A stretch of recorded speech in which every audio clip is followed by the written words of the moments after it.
It's Friday, September 19th. That bigger deal that's in the interest not just of the United States, but in the interest of the Canadian people is not on the table. But it's still possible. Canada and Mexico sign a deal to strengthen economic ties as Trump's trade war drags on. A lot of Canadians are looking at it and saying, even if potentially this could upset the U.S., that we want to look and potentially protect our own farmers first. An Angus Reid survey shows the majority of Canadians are in favor of cutting EV tariffs on Chinese vehicles if it means securing the Canadian canola industry. And we say to the players every day, we want to lay that brick properly. And a busy night in hockey as the puck drops on the SJHL and WHL seasons. We'll check in with some teams. Stay with us, Saskatchewan. Your morning starts right now.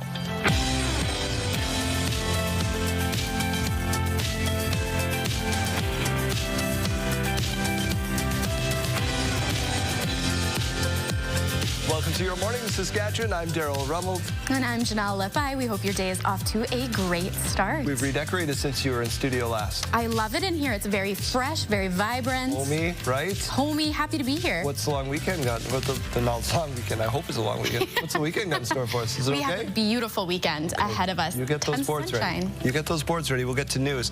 Prime Minister Mark Carney will wrap up his visit to Mexico today after signing a strategic partnership on trade. We're beginning a new era of elevated cooperation with a comprehensive strategic partnership. Billed as a comprehensive strategic partnership, it includes a plan to build infrastructure like ports, rail, and energy corridors, and they'll work closer on tackling organized crime and protecting the environment. Carney and Mexican President Claudia Sheinbaum emphasized the new pact will complement the Canada-U.S.-Mexico trade agreement. Carney wraps up his trip this morning with a visit to a train yard operated by Canadian Pacific Kansas City. A new survey from Angus Reid suggests Canadians are in favor of cutting tariffs on Chinese EVs if it means securing Canada's canola industry. Sierra D'Souza Butts reports. Given the economic impact China's tariffs have had on Canada's canola market so far, Canadians are leaning towards making an international deal. A lot of Canadians are looking at it and saying, even if potentially this could upset the U.S., that we want to look and potentially protect our own farmers first. A recent survey by the Angus Reid Institute suggests the majority of Canadians are in favor of dropping Chinese electric vehicle tariffs if it means helping to secure the canola industry. Based on the 340 people surveyed in Saskatchewan, that percentage rises to 68%. The survey question was part of a larger review examining several international trade issues. But generally, yeah, what we've seen is that Canadians do typically have a pretty unfavorable view of China, but I think there's also a lot of concern about the economic effects of standing up to China, and that this is potentially one of those cases where it's like, okay, well, maybe the economic effects of putting these tariffs in place are not necessarily worth it. Annual canola exports are worth billions of dollars for the prairie provinces, Saskatchewan producing more than half of Canada's canola crops. Saskatchewan's government and opposition have also expressed a desire to drop the EV tariffs if it brings relief for canola.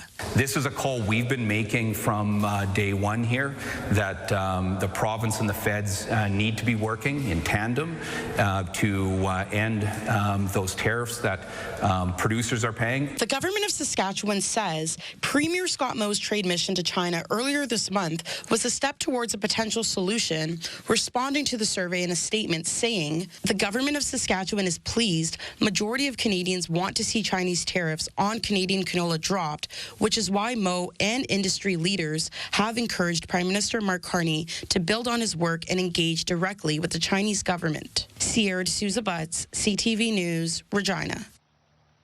The weekly crop report is out showing rainfall did slow operations just slightly over the last week, with overall more than half the crop in the province in the bin. That's still behind the average. Harvest of field peas and lentil crops are expected to wrap up this week. Canola harvest is also ramping up. The province is helping Saskatoon keep warm-up shelters open year-round. We turn our attention to Jeremy Dodge in our Saskatoon studio. Jeremy, good morning. Good morning, Daryl. Yeah, it's an extra $3 million in annual funding that will go to help drop-in homelessness service keep them open every day of the year. The Ministry of Social Services will work with the city to find out exactly where the money is needed most and ensure it is in place before winter sets in. Getting supports year-round instead of stringing together agreements over the harshest winter months has been a priority of Mayor Cynthia Block, and the province says predictable funding will help keep the most vulnerable people safe when they need it most. A safe place to be 365 days a year. That is an enormous and vital step forward for our community. So that we don't have a drop-in center closing and then 3 weeks, where do these individuals go? So we're going to be having those conversations in terms of making sure that there's a seamless transition in there. Block says year-round drop-in centers will save enormous amounts of time and energy the city spends on the homelessness issue. The lawyers for a former Saskatoon police officer who is appealing his dismissal are alleging an abuse of process and want him reinstated immediately. Sergeant Robbie Taylor was fired in March over his friendship with a person linked to the Hells Angels. At a hearing to appeal Taylor's dismissal, Saskatoon's police chief testified about a 2023 incident when Taylor tried to stop another officer from giving the associate a traffic ticket. A report about the incident was sent to then-Chief Troy Cooper, who chose not to pursue discipline or further investigation. Taylor's lawyers say they weren't informed of that decision and call it suspicious that no memo was provided. The police services lawyer said it's common for there to be no formal documentation when no action is taken, and that this doesn't unfairly impact the hearing. The independent hearing officer says it is unclear when a decision on the application will be made. Daryl, construction underway for Regina's newest neighborhood. Yeah, Coopertown will be built on 3 sections of farmland, Jeremy, at 9th Avenue North and Courtney Street. Groundbreaking yesterday. It's expected that homes for 36,000 residents will be constructed over the next 3 decades. Dream Homes is the developer. Coopertown is named after the company's president. I had absolutely nothing to do with it. I think our team, when they were dealing with the city, came up with the name and told me about it later. It's already been 15 years since they did that, so I think we just all are used to it. The first homes in Coopertown will be completed in 2027. The company estimates that prices will start at just under $400,000 for a townhouse. Late-night television hosts putting comedic spins on Disney's suspension of Jimmy Kimmel Live over his comments about Charlie Kirk. My name is Jon Stewart, and welcome to The Daily Show on, I'm going to guess, Monday. I don't know. We have another fun, hilarious, administration-compliant show. Jon Stewart began his show with a skit showing his obvious discomfort with being forced to comply with the Trump administration. Fellow late-night host Seth Meyers began his show in a very similar vein. Earlier this week, ABC put the Jimmy Kimmel Show on indefinite suspension after Kimmel pointed out that MAGA supporters were using Kirk's shooting to score political points. ABC yanked Kimmel off the air indefinitely. That is blatant censorship. I do know Jimmy Kimmel, and he's a decent, funny, and loving guy, and I hope he comes back. Kimmel was taken off the air indefinitely by ABC after the FCC threatened actions for his comments made about the Charlie Kirk killing. FCC Chair Brendan Carr said, quote, "We're not done yet." U.S. President Donald Trump is expected to speak with Chinese leader Xi Jinping today to talk about the return of TikTok. We have a framework for a TikTok deal. The deal would allow the popular social media app to be operating in the United States. The two leaders will be meeting by phone, and it may offer clues about whether they might meet in person to hash out a final agreement to end their trade war. It's the second call they've had since Trump returned to the White House and launched tariffs on China. People heading to the ER in this country might not be getting the care they need.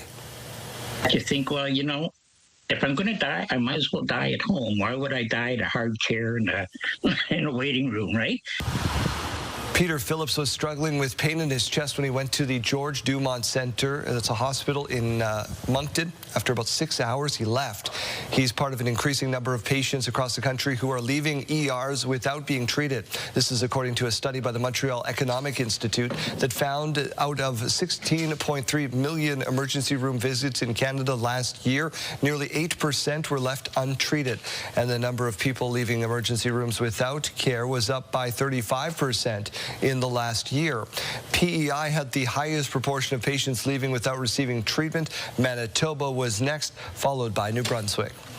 The theme in the Western Hockey League's Eastern Conference seems to be a youth movement, no different for the Swift Current Broncos. Swift Current will be without 5 of its top scorers from last season, and a large amount of roster turnover will likely mean they'll rely on some younger players. We just want to build that foundation and make those changes very, very slightly. And we say to the players every day, we want to lay that brick properly. We want to make sure it's square, it's level, it's good. Then the next day, we'll lay another brick on top of it so that, come the end of the year, we've built that house. And that's what we're trying to do, just each day at a time. New coach, new look squad face their first test Friday night. That's tonight against the Regina Pats. Can you believe it? We're talking about hockey already. Hockey season starts tonight, Janelle. It sure does, but that doesn't mean that the weather's getting super cold quite yet. We do have some warmer temperatures coming to us here this weekend, so a beautiful weekend ahead of us. As you can see behind me here on our morning view, we do have 11 degrees as our current temperature. That sun is still rising. It's coming up a little bit later now than what we were used to over the summer. A little bit of a breeze moving through the air as well. Let's take a look over at Saskatoon now. Still a little bit cloudy, but that sun is starting to peek out. Current temperature 11 degrees, and again that little breeze moving through. Let's move over to our futurecast now. So as you can see, some clouds rolling through for over the weekend. We aren't expecting to see too much cloud coverage though throughout the province. That sun is going to be out. It's going to be a beautiful weekend. Now over to our current temperatures. Stony Rapids 8 degrees, Buffalo Narrows 12, Larange 13, Nipawin 5 degrees, Spiritwood 8, Battleford's 10 degrees, 11 in Saskatoon, 10 in Wynyard, and Yorkton 11 degrees. Now let's take a look at our highs for today. The Battlefords will be seeing about 22 degrees as the high. Swift Current 24 degrees, Moose Jaw 22, Yorkton 17, and quite a bit of cloud coverage for today. Prince Albert 20 degrees, and then we've got Estevan 18 and some rain on the way. Over to our 5-day forecast. Today in Regina, we're going to be seeing a little bit of cloud cover in the sky, but still 20 degrees as our high, which is above the seasonal average. Now over into the weekend, we'll see that sun starting to come out. Beautiful weekend ahead of us, 24 degrees on Saturday and 26 on Sunday. Over to Saskatoon, that sun's going to be peeking out a little bit more in the Saskatoon area, 21 degrees as the high. Sunny and beautiful all weekend as well, 24 tomorrow and 27 on Sunday. Then as we roll into Monday, we'll see some of those clouds begin to gather back in and 21 degrees as the high. Now rolling into Tuesday, 24 degrees. Now that sun is coming back out, so we are expecting to see next week kick off with warm temperatures and quite a bit of sunshine.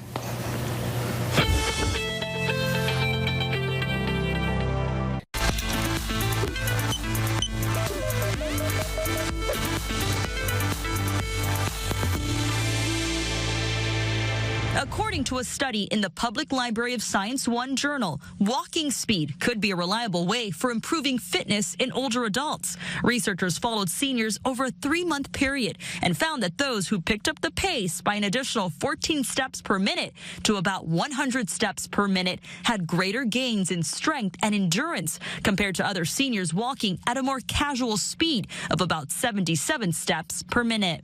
Even small increases in walking speed can help keep you spry, the study suggested. The Centers for Disease Control and Prevention recommends all adults, including those 65 and older, get at least 150 minutes of moderate activity per week, in addition to 2 strength training sessions per week. It's a good idea to check in with your doctor before starting an exercise program and consider joining a walking group or using a fitness app that tracks speed, steps, and mileage to help keep you motivated. With this Medical Minute, I'm Melissa Adon. Health Report brought to you in part by Saskatchewan Blue Cross, protecting your health since 1946.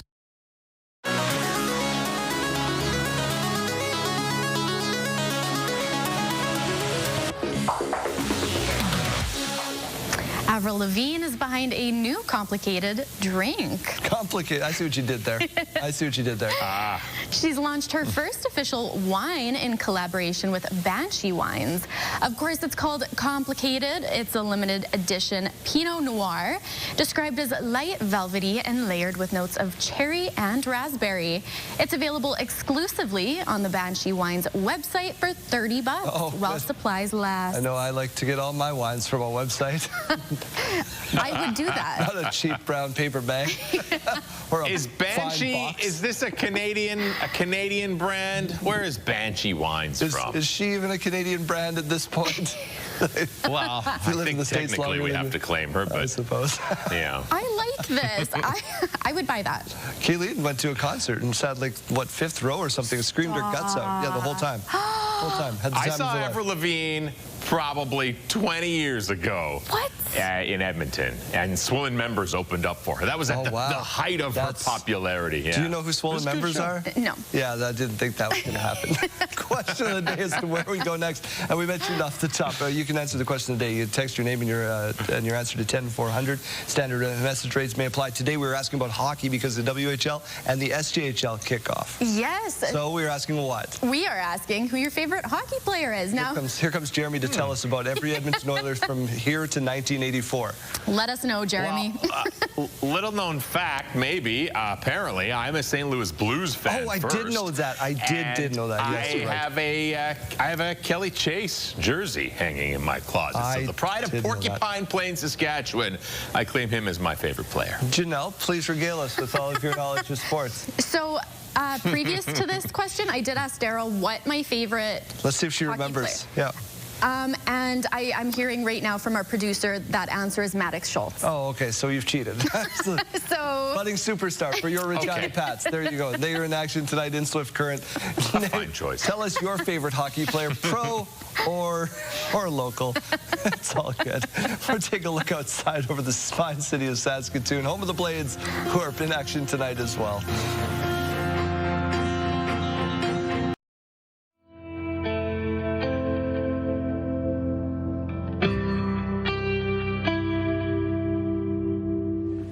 The city of Prince Albert is pushing on with efforts to build a new 4,500-seat convention and cultural events center. It's billed as a one-of-a-kind project that will host everything from sports to entertainment shows and corporate events. But as Jasmine Peltier reports, before that can happen, the city is looking to secure funding for the facility. Prince Albert City Council continues to work towards securing federal funding for an event center. Government's very fluid, and priorities shift and change, so we're really feeling that time is of the essence. At Monday's council meeting, the city decided to continue working with lobbyist Douglas Richardson. The visit that I attended in Ottawa, there was a series of meetings with politicians that were facilitated by our lobbyist. Not all council members were on board with the decision due to his services costing around $11,000 each month. Despite some discussion, council moved ahead with the decision to continue working with him. He's been invaluable really, with connecting us to the federal government, and I think that's where we've lacked a little bit. Our municipal government hasn't had the right connections to get in the doors and speak with the Liberal government, and that's who we need to convince that this is a really good idea. The city says that while there is no confirmed money to show for his efforts, Richardson opened the door for what could potentially be $15 million in federal funding from the Green and Inclusive Community Building Program. As of Monday, the city says the application is in front of the Treasury Board. We need people to know that the federal government is listening to us. They're paying attention. They see the need for our community. The agreement will be extended on a month-to-month basis until either $45 million in federal funding has been secured or until the city receives a clear no. The federal government told CTV it is currently in the process of finalizing funding decisions. The proposed event center will be owned in majority by the city, but Lac La Ronge Indian Band, Peter Ballantine Cree Nation, and Montreal Lake Cree Nation will each own 15%. Jasmine Peltier, CTV News, Prince Albert. All right, it is time for the school day forecast brought to you by CAA Saskatchewan. In Regina, by the time you get onto the bus, it'll be about 12 degrees. When lunchtime rolls around, 17 degrees, and by final bell, we'll be seeing 20 degrees. Now over to Saskatoon on the bus, 12 degrees. By lunch, 19 degrees, plenty of sunshine, and final bell, 21 degrees. Now, as we go into break, here is a look at today's gas prices in Regina. The common cost to fill up is $1.36. You can find regular fuel for as low as $1.17. And over into Saskatoon, common cost is $1.39, and the lowest you might find is $1.27. Now, taking a look over at the farmers markets, the street price of canola is $562.32 per ton, and the futures prices is $627.80 per ton. Amber durum wheat is Sept 2 $78.60 per ton, and red spring wheat is $232.67 per ton. And the Canadian dollar begins the day trading over at 72.48 cents US. Coming up in about 10 minutes, why some of the biggest Indigenous names in hockey are coming to Regina.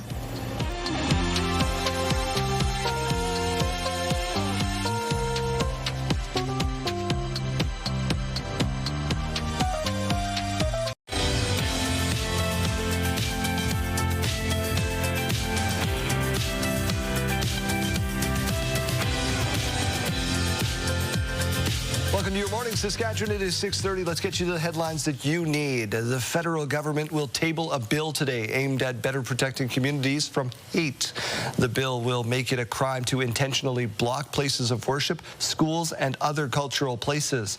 Ottawa is also expected to make it illegal to use certain symbols to promote hate. Those symbols would be those linked to recognized terror groups. Justice Minister and Attorney General Sean Fraser will speak on the bill this afternoon. The U.S. ambassador to Canada is now expressing concerns over the term elbows up, saying he's disappointed by the anti-American rhetoric. Canada right now has what? The best trade deal of any country in the world. When President Donald Trump came into office, he said, hey, we're going to change our trading regimen. There are things that we need to do to make America strong, to make America prosperous, and those types of things. So we're changing. Speaking in Halifax, Pete Hoekstra told the city's Chamber of Commerce that he was frustrated and disappointed by what he calls an anti-American campaign. The ambassador also complained about Canadian media and politicians who have been characterizing the current economic relationship between the two countries as a trade war. Hoekstra says Canada would not have what he described as the best tariff rate in the world if the two countries were actually in a trade war.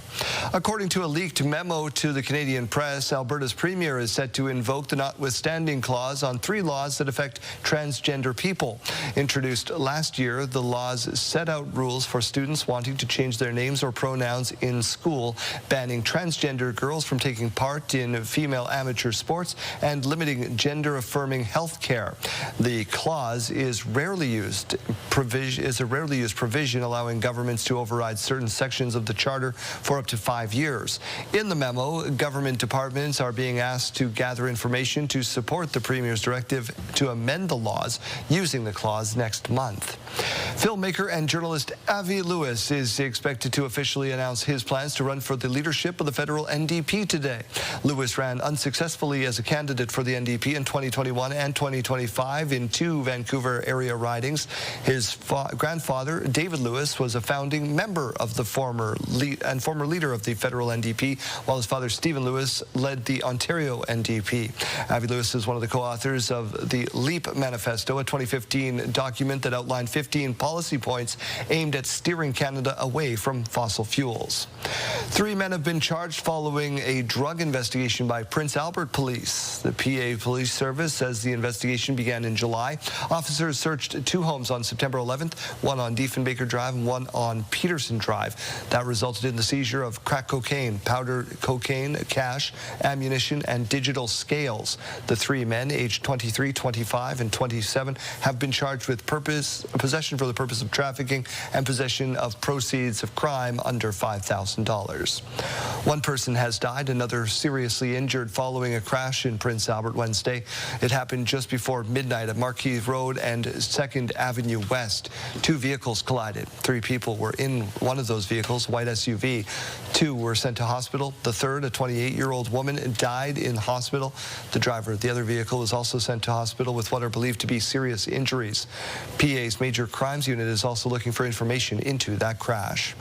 We turn now to severe weather in the U.S. and new images of flooding and destructive mudslides in Southern California. Perry Russum tracking it all. This morning, communities outside Los Angeles digging out after mudslides damaged homes, closed roads, and downed power lines. It kind of sounded like an earthquake was coming. Heavy downpours triggering massive mudslides sweeping through the communities of Forest Falls and Oak Glen. Crews using bulldozers to dig through the mud piled several feet high. When I open my kitchen window, I just see the first wave of mud, and it already had trees and mailboxes, a bunch of debris. People in Forest Falls say they had no warning. Some told to shelter in place as rescue teams were activated to help those trapped. Homes damaged, cars buried in mud. One man breaking his leg in the debris. Others escaping the area, but cars backing up, trying to find another way out. At least 10 people stranded on a local highway cut off by debris. Meanwhile, in New Mexico, floodwaters racing into the village of Ruidoso. Heavy rain once again falling in areas previously burned by wildfires. Some residents told to seek higher ground. Perry Russum, ABC News. Incredible pictures there. Police in Ontario have released some dramatic video of a car traveling the wrong way on a busy highway. Take a look at your screen. This is on a stretch of the 401 in Milton. You can see from the dash cam the car narrowly missing an oncoming vehicle. Then it crashed into a light pole. The 21-year-old driver allegedly ran away from the scene but was later arrested by police in Mississauga, now facing multiple charges, including dangerous driving and failing to remain at the scene. Yikes. A BC trucking company has posted drone video of one of its trucks falling into a lake. The Vancouver Island-based company says it happened back in August during a fish restoration project. There it goes. The Post says the shoreline collapse caused the truck carrying about a dozen logs to fall in. Thankfully, the driver got back to shore uninjured. The company says this is a reminder of the importance of risk assessment. The WorkSafe BC organization is now reprimanding the company. Hundreds of people strutted around Victoria Park in Regina in red high heels for the 9th annual Walk a Mile in Her Shoes event. We learned about this yesterday on this program. The walk was to raise awareness about gender-based violence and raise money for the Israel Johnson Shelter, an emergency shelter that provides housing to women and children that are fleeing domestic violence. It also gives an opportunity to show allyship and support for women who've experienced violence. And so the red shoes are that representation of walking alongside women and using our voices to speak to the issues that they're facing. Saskatchewan has one of the highest rates of domestic violence in the country. Let's turn our attention to the weather picture. It is the weekend. We need good temperatures so those farmers can get their crop off the field. Well, it looks like we're in luck because the weekend is supposed to be beautiful and sunny, not too hot, but we still are seeing those above seasonal averages for our temperatures. Let's take a look behind us here at the Morning View here in Regina. That sun's starting to come up. We are seeing some clouds in the sky, and we will see those continue on throughout the day, but beautiful temperatures. So currently 11 degrees, a little bit of a breeze moving through the Queen City as well. And if we take a look over at Saskatoon, 11 degrees as well, a lighter breeze. Again, those clouds are in the sky. We'll see that continue throughout into the day as well, and a little bit into the weekend, but still beautiful temperatures and tons of sunshine. Let's look over at our future cast now. So we are seeing those clouds rolling through here this weekend. Not much on the go for rain though, and we will see plenty of sunshine. As for current temperatures, Stony Rapids 8 degrees, Buffalo Narrows 12 degrees, La Ronge 13, Nipawin 5, Hudson Bay 10, Spiritwood 8 degrees, Battleford's 10 as well, along with Wynyard, Yorkton 11 degrees, Weyburn 11. We've got East End at 9. Now over for our highs today across the province. That sun is really trying to come out here today. So the Battlefords will be seeing about 22 degrees. Prince Albert 21, Saskatoon 21 as well. Yorkton 17 and quite a bit of cloud cover in the sky. Estevan a degree higher at 18. However, those clouds are still prominent. If we take a look over at Moose Jaw, 23 degrees and Swift Current 24. Now for a 3-day forecast here. We've got 20 degrees as our high for today here in Regina. Again, that sun is trying to peek out, but we will see this cloud cover maintain throughout the rest of the day. Now over into the weekend is when we'll really start to see that sunshine coming out. 24 degrees tomorrow. A little bit of a breeze moving through, and by Sunday, 26 degrees. Again, that sun is out. We will be seeing quite warm weather here this weekend. Over to Saskatoon, a bit more sunshine today, 21 degrees as the high. Now for Saturday and Sunday, again, that sun is out, 24 degrees on Saturday, 27 on Sunday.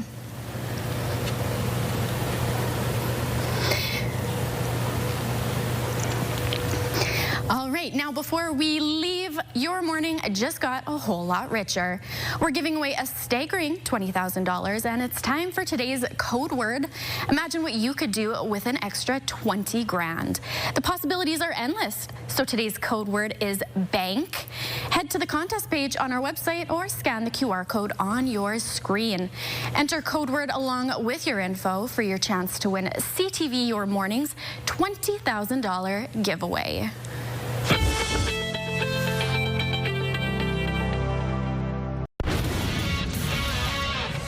Hello there, Kara Wagland inside the Sports Center newsroom with your must-see moment from Thursday. And for it, we take you to England. Champions League action, Man City taking on Napoli. Watch Will Foden with a little flick to Erling Haaland, who heads it past the keeper. Brilliant pass from Foden to spot the Man City sniper, and then a quick turn, and he knew exactly where his teammate was going to be. Haaland's 50th Champions League goal. He's the fastest to reach that mark. It is your must-see moment from Thursday. And coming up tonight on TSN, we got a little Friday Night Football in the CFL for you. Double dip. First up, it's the Owls and Argos. That's followed by the Lions and Stampeders. It all gets underway at 6 p.m. Central Time. That's all for now from Sports Center. Have a great day.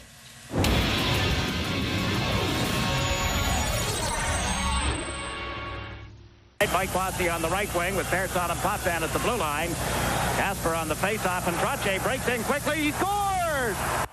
When I learned about Métis people in school, they always spoke about Brian Trottier, and he'll be in town for celebrating Indigenous hockey legends at Regina's Connexus Arts Centre on TRC Day. It's hosted by the Western Canadian Professional Hockey Scouts Foundation. Ross Mahoney and Garth Malarchuk are two of the organizers. They're also pro hockey scouts, and they're with us this morning. Thank you so much for doing this, first and foremost. Garth, we'll start with you. Tell us about your fine organization. You've only been around for 3 years now? Yeah, we're moving into our third year now, and we're basically made up of a bunch of NHL scouts from Western Canada. We started this foundation. The thought was to give back to the community, to help individuals, organizations that might be facing medical issues, getting them in sports, involved in sports, and also helping our own scouts facing those same sort of challenges. Ross, you're bringing some pretty big names to town, including the man on our screen, Dwight King, a Stanley Cup champion. What is this event all about to you, and why is it so important that you put it on?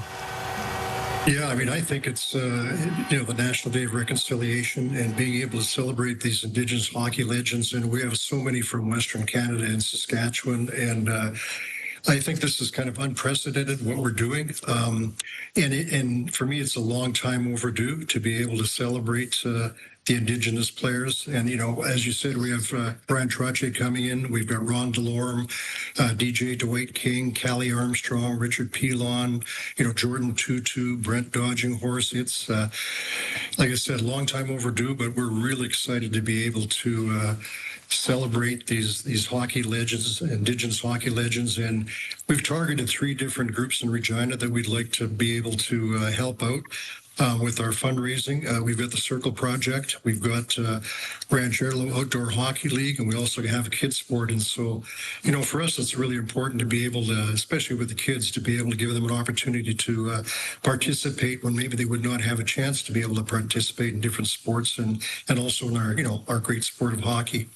Garth, Brent Dodging Horse, I grew up, I was a few years behind him, but I was in Brooks, so we saw a lot of Calgary Hitmen content. He was phenomenal in his day, but he had such struggles later in life. Some of these people have incredible stories. What do you hope people take away from your event when they go to the Connexus Arts Centre?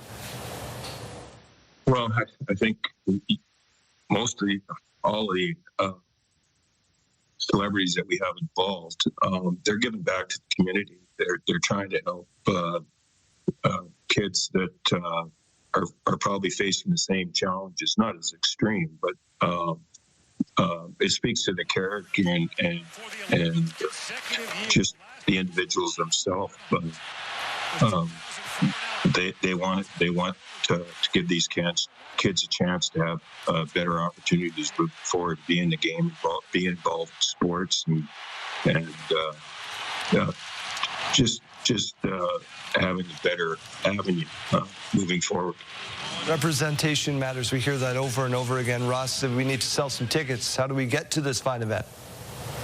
Yeah, if people could go to the Western, just type in Western Pro Scouts, it'll take it right to the website. It's really easy to get the tickets. The tickets are $150 for a single, $1,100 for a table.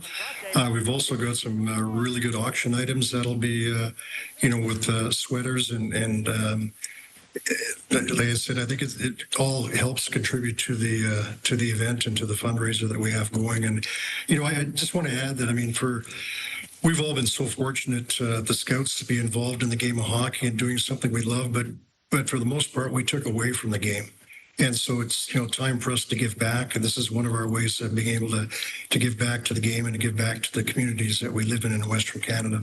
Gentlemen, thank you so much for your time this morning. We appreciate this, and good luck with the event. I'd ask you who's having a better training camp right now, but I'm going to guess you'd probably answer your own teams this morning. Thanks so much. Thank you very much. Greatly appreciated. All right, it is time to head out on the go this Friday, and we're going to check in with Janella Pye, who was out at the Lumsden Scarecrow Festival. Good morning. We are down in Lumsden here today ahead of the Scarecrow Fest. So we're down at Freebird. JP is with me. We're going to talk a little bit about your contributions to the fest itself this year. Hi, I'm JP Vivas. Today we're talking about what I'm going to be doing. So this year I'll be a seafood boil, a Cajun seafood boil actually. So yeah, that's what I'll be doing today. Scarecrow, sorry. Yeah, that sounds great. Delicious. So this is a part of the strip here downtown where people are going to be for a lot of it. How have you seen the community respond to you guys? As far as the whole event goes, it's been huge. Every year it's been bigger, and it's going to get bigger every year. So awesome. Yeah. All right. And what are you hoping to see out of this year for both of you, your business and you personally? I just want to have some fun this year. I'm doing something a little bit easier. So that Cajun seafood boil, I got enjoy the festivities a bit more this year. So that's right. And what kind of inspired the seafood boil? It sounds delicious. Every year I do something a bit different, some different genres of food, culinary cuisine. So this year I haven't done that yet, so might as well start it off. Well, there's a first time for everything. It sounds amazing. Absolutely. Some fun is ahead. Are you excited? Absolutely, I am. Yeah. Amazing. All right. Well, I'm excited for you. I might even have to come check it out myself. We will be back shortly. We're down here in Lumsden.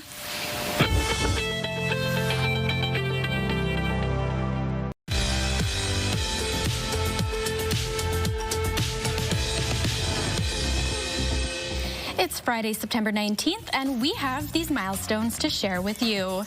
Happy early 40th anniversary to Mike and Marilyn. Marilyn, your husband says he's looking forward to many more years together.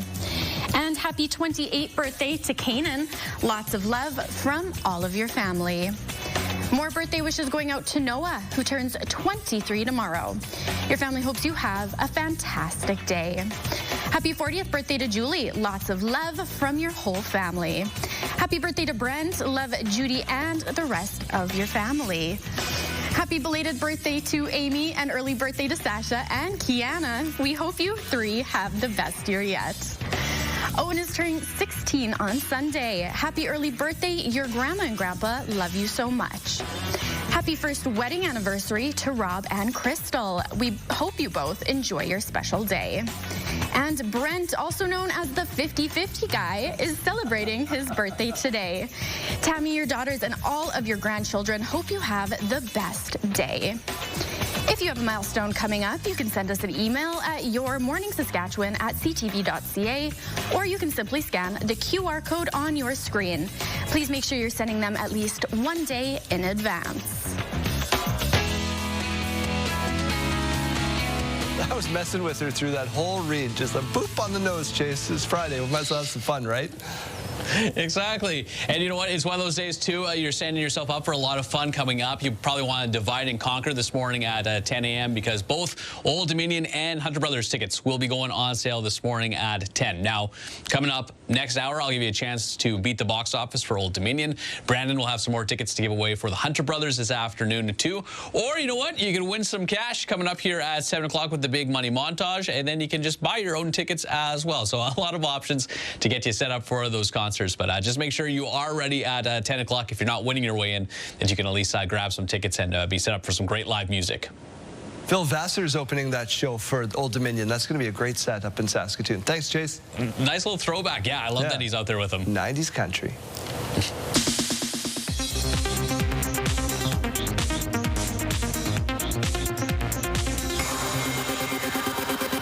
Two generations of magicians brought together for a reason.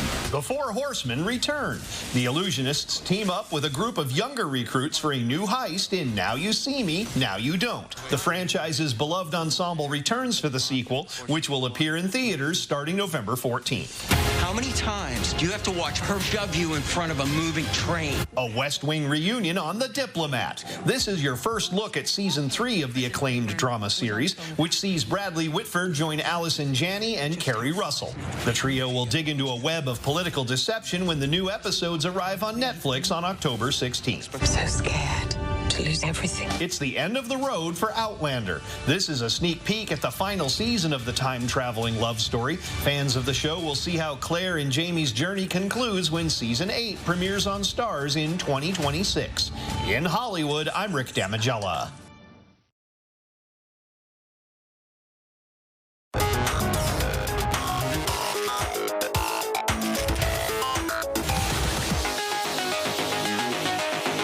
Janelle gets to hang out in studio with us, so let's give her the honor of going first.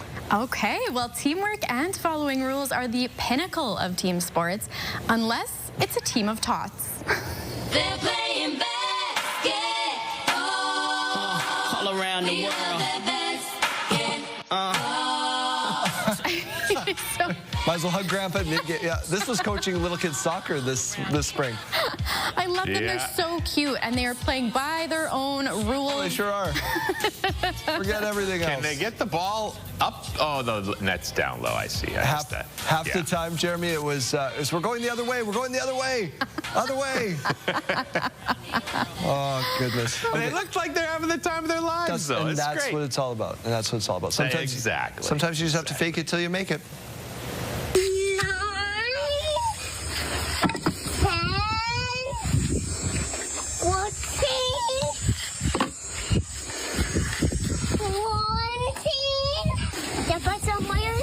One team, so counting's not quite there yet, but listen to him. He's the boss. He may have lied on his resume, claiming he had more than 2.5 years of experience. He's paid in snacks and naps, though, so that's good. Yeah, I'd take it. Yeah. Worth it. I mean, we'd all work for that, wouldn't we? Director Corey, how much time we got? No time. That means we take a look outside as we head to break.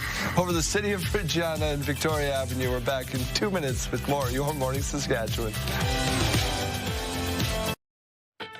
It's Friday, September 19th. That bigger deal that's in the interest not just of the United States, but in the interest of the Canadian people is not on the table. But it's still possible. Canada and Mexico sign a deal to strengthen economic ties as Trump's trade war drags on. Is Donald Trump stifling free speech? Of course not, John. With Jimmy Kimmel sidelined and the U.S. government accused of censorship, late-night hosts are choosing not to stay silent. And we say to the players every day, we want to lay that brick properly. It's a busy night in hockey. Puck drops on the SJHL and WHL seasons. Stay with us, Saskatchewan. Your morning starts right now.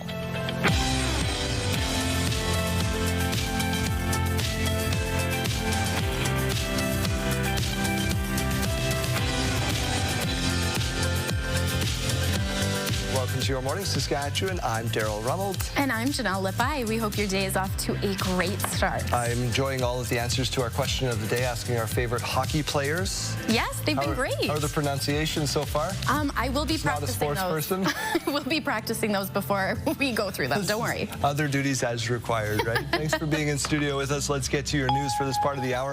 We begin with Prime Minister Mark Carney visiting his Mexican counterparts today after signing a strategic partnership on trade.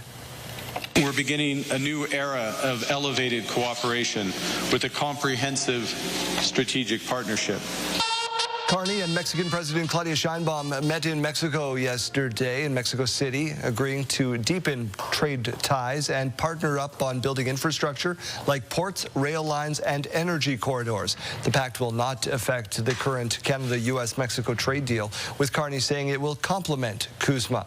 The deal also includes $9.9 million for UN-led programs on drug control and migrant integration. The move comes as both countries deal with U.S. President Donald Trump's unpredictable trade war ahead of next year's renegotiations. A recent survey by Angus Reid Institute found that the majority of Canadians are in favor of cutting Chinese electric vehicle tariffs if it means helping to secure the canola industry. The survey finds that Canadians suggest Chinese 76% tariffs on canola seed, oil, meal, and peas in response to Canada's imposing Chinese EV tariffs. As a result, 3 in 5 people are in support of the government of Canada stopping its tariffs.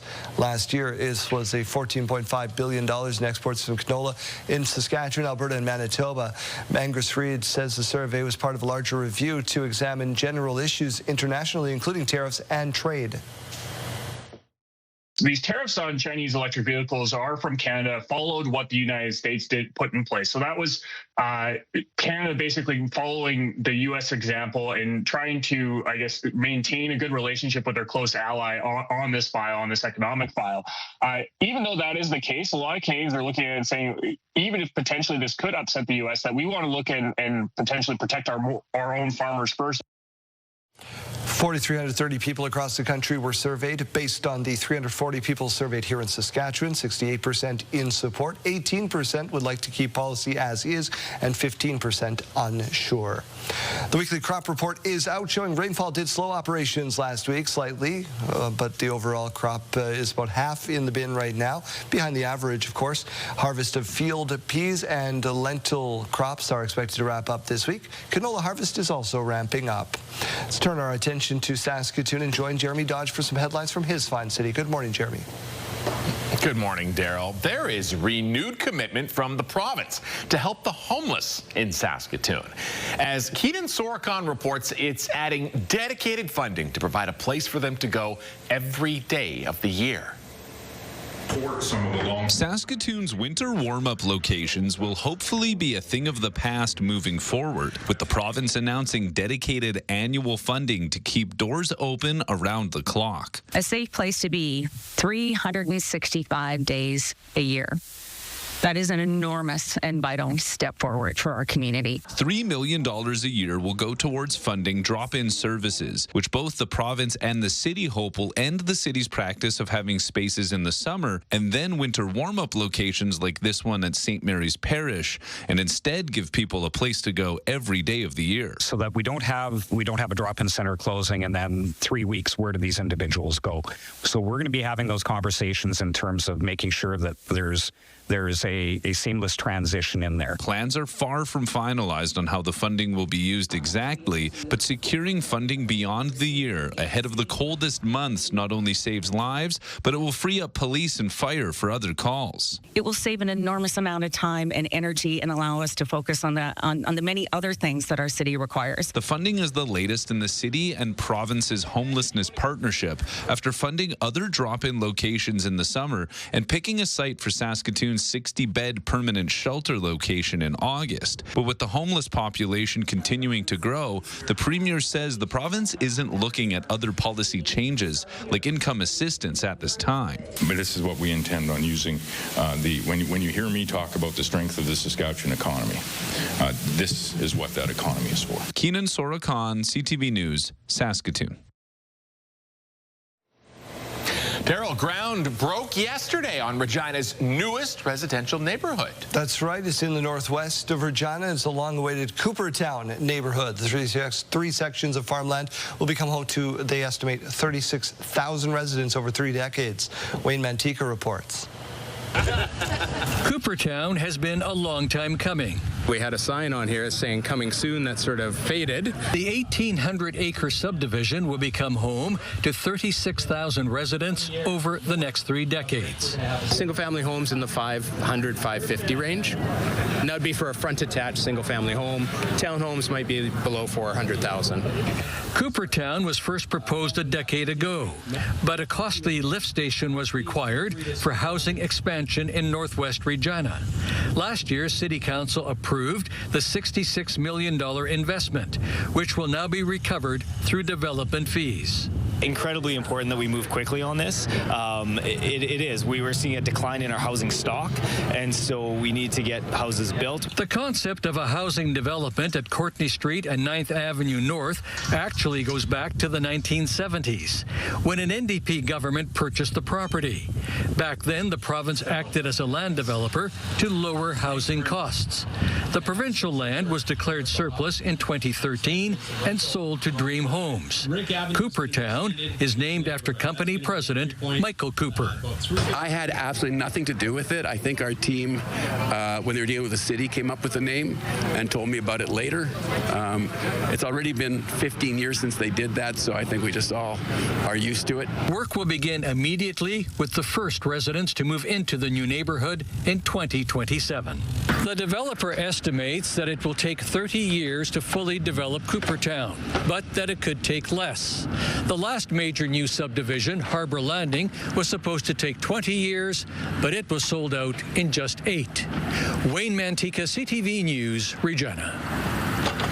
A new report finds Canada's short-term targets for reducing its emissions are out of reach. The study by the Canadian Climate Institute suggests national emissions for 2024 totaled 694 million tons, relatively unchanged from the previous year.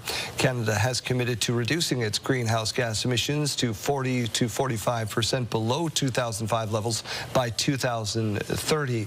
But the country's emissions are now about 8.5% below 2005. Now to the fallout over Jimmy Kimmel's late night show being preempted. His supporters protesting in Los Angeles as his fellow late night hosts showed their support. Morgan Norwood reports.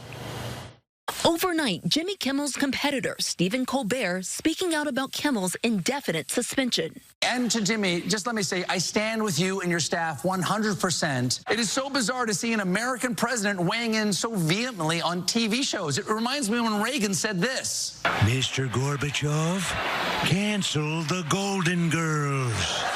Kimmel's suspension sparking a fierce debate. Disney, ABC pulling the show off the air after pressure from the Trump administration, following Kimmel's comments during his monologue Monday about the killing of conservative activist Charlie Kirk. We hit some new lows over the weekend with the MAGA gang desperately trying to characterize this kid who murdered Charlie Kirk as anything other than one of them and doing everything they can to score political points from it. FCC Chairman Brendan Carr, who was appointed by President Trump, accusing Kimmel of misrepresenting the ideology of Kirk's killer and urging local broadcasters to stop airing Kimmel's show. Hours later, Nexstar and Sinclair, two of the biggest owners of network TV affiliates, said they would not air Kimmel's show. Nexstar is in merger talks with another media company in a deal that would require Brendan Carr's approval at the FCC. Disney, ABC, then pausing Kimmel's show indefinitely. This is a very significant moment because local broadcasters are now pushing back on national programmers. We want to empower local broadcasters that have the public interest obligation to push back on national programmers so that people have more choice. Others voicing outrage, claiming the suspension of Kimmel caves to political pressure, saying this is about protecting the freedom of speech. President Trump, returning from the UK, suggested the FCC should take licenses away from broadcasters that are repeatedly critical of him. They give me only bad publicity for press. I mean, they're getting a license. I would think maybe their license should be taken away. It will be up to Brendan Carr.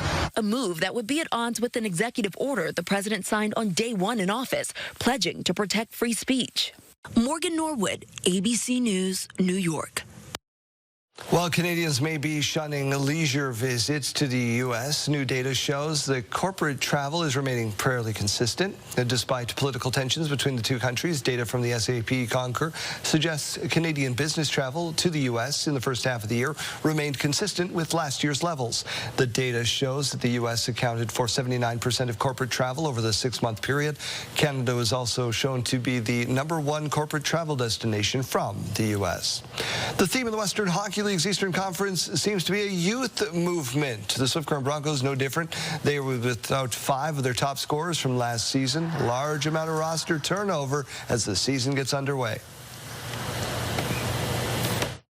We just want to, build that foundation and make those changes very, very slightly. And we say to the players every day, we want to lay that brick properly. We want to make sure it's square, it's level, it's good. Then the next day we'll lay another brick on top of it so that come the end of the year, we've built that house. And that's what we're trying to do, just each day at a time. The Current Broncos host the Regina Pats at 7 o'clock. Saskatoon is in PA. That also gets underway at 7. And Moose Jaw visits the Brandon Wheat Kings. So we turn our attention to the weather picture with Janelle Pai this morning. Thanks for stepping into the big shoes of Kayleen Sawatsky and bringing us the forecast. And it looks like a nice Saturday ahead. It's a beautiful Saturday ahead. We've got a great weekend coming up here for both the Regina and Saskatoon areas across the province, really. But let's take a look over at Regina right now. That sky is a little bit cloudy. We are going to see those continue on throughout the day. However, that temperature does not reflect the clouds because we are at 11 degrees. We're expecting to climb above seasonal average here today to about 20 degrees as the day goes on. And then over into Saskatoon, 11 degrees as well. Again, seeing that above seasonal average for our high today. We'll get more into that coming up, but still a little bit cloudy. Saskatoon is going to clear up quite a bit more as the day goes on, especially more than Regina. You will see that sun coming out. Now over to our futurecast. As you can see, these are some of those clouds rolling through the province for today and into the weekend. Current temperatures across the province: Stony Rapids 10 degrees, Buffalo Narrows 12, La Ronge 13, Prince Albert 9, Hudson Bay seeing 10 degrees, Battleford's 11 along with Saskatoon, Kindersley 5 degrees, Swift Current 9, Moose Jaw 8, and Estevan 11. Now our highs today across Saskatchewan. Battleford seeing about 22 degrees. That rain is coming. We aren't expecting to see too much just yet, but some precipitation is expected for today. Prince Albert 21 degrees along with Saskatoon. Little bit more sunshine in Saskatoon compared to Prince Albert, but still a beautiful day regardless. Swift Current 24 degrees. Moose Jaw seeing about 23. Estevan 18, and once again that precipitation is on the way. As for Yorkton, 17 degrees as the high and quite cloudy for the most part of today. Now over for our 5-day forecast. Today in Regina we'll be seeing about 20 degrees as our high. That sun is going to try to peek out, but we will have quite a bit of cloud cover here today. No worries though, because rolling into the weekend we'll be seeing a ton more sunshine. So 24 degrees as the high for tomorrow. Then on Sunday, 26. Now over to Saskatoon. Today, more sunshine than again what we're seeing here in Regina. 21 degrees as the high. Rolling into Saturday and Sunday, beautiful sunny weather. 24 as the high for Saturday, 27 for Sunday. Now if we take a look over at our almanac, today we'll be seeing again in Regina that high of 20 and a high of 21 in Saskatoon. Now that is above seasonal average because that is about 17, 18 degrees in Regina and 17 degrees for Saskatoon. So we do have a beautiful day ahead of us, much warmer than expected, and we will be seeing plenty of cloud cover, but again, that's not going to be disrupting that temperature. It's going to be a beautiful day.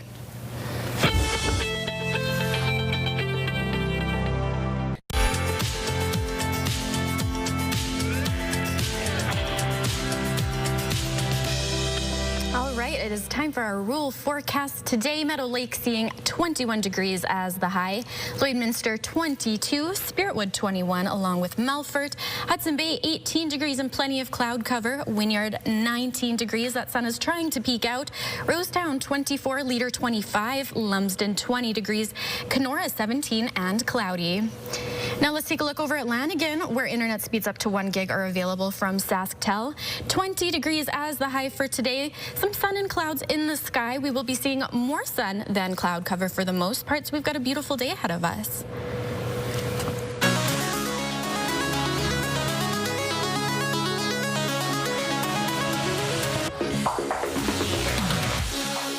Well, the Muppets are back. They're coming back with some new content, starting with a special debut next year.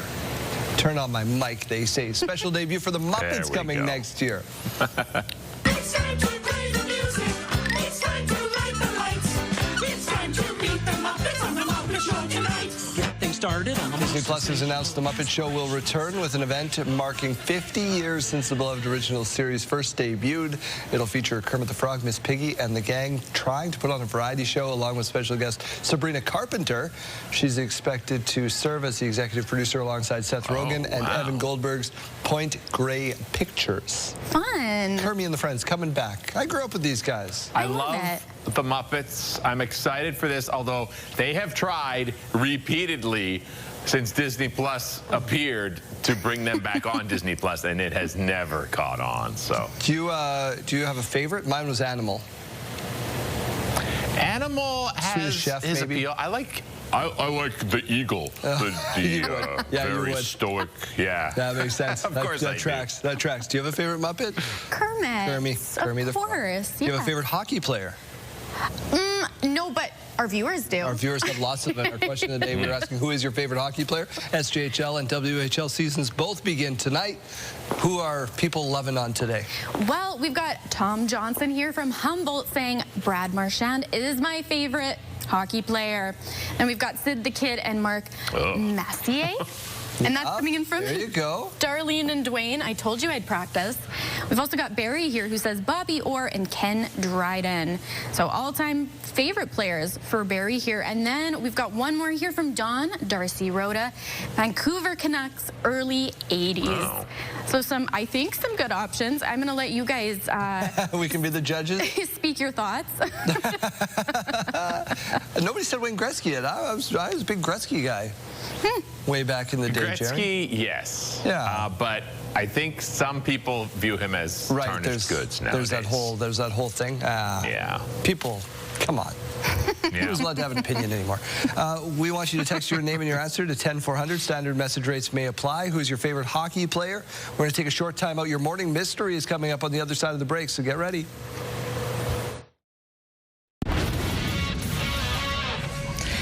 Kara Wagland inside the Sports Center newsroom with your must-see moment from Thursday. And for it, we take you to England. Champions League action, Man City taking on Napoli. Watch Will Foden with a little flick to Erling Haaland, who heads it past the keeper.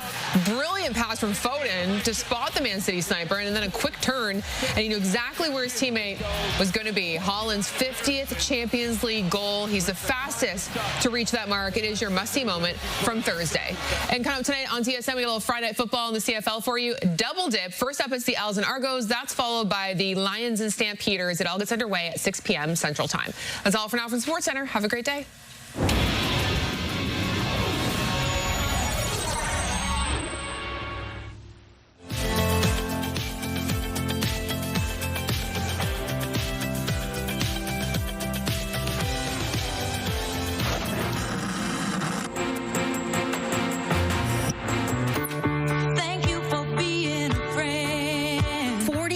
This week, the Golden Girls debuted on NBC. If there's ever a night where you can't sleep, I'll come to your room and sing Kumbaya.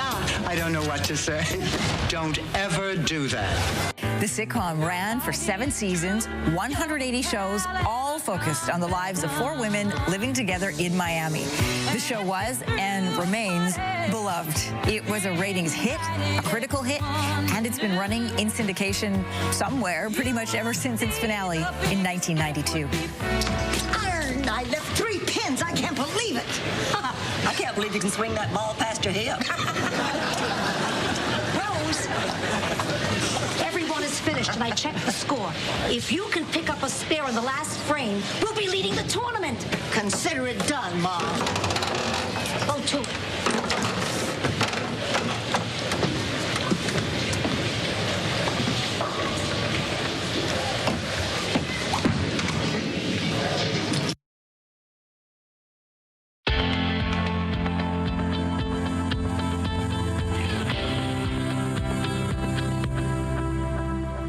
Pressure is on Janelle. She's already fanning herself with her whiteboard. Whiteboard's ready. It's time for our morning mystery. Let's get to clue number 1. It is a person today. Hugh Jackman was initially considered to play this role.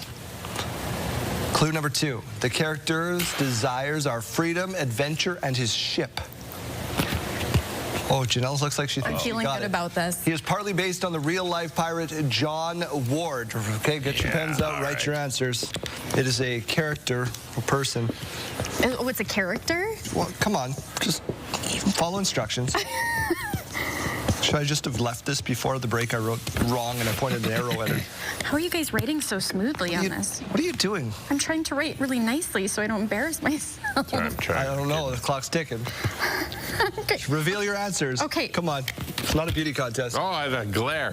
Jack Sparrow. There we go. The answer is Jack Sparrow. Absolutely.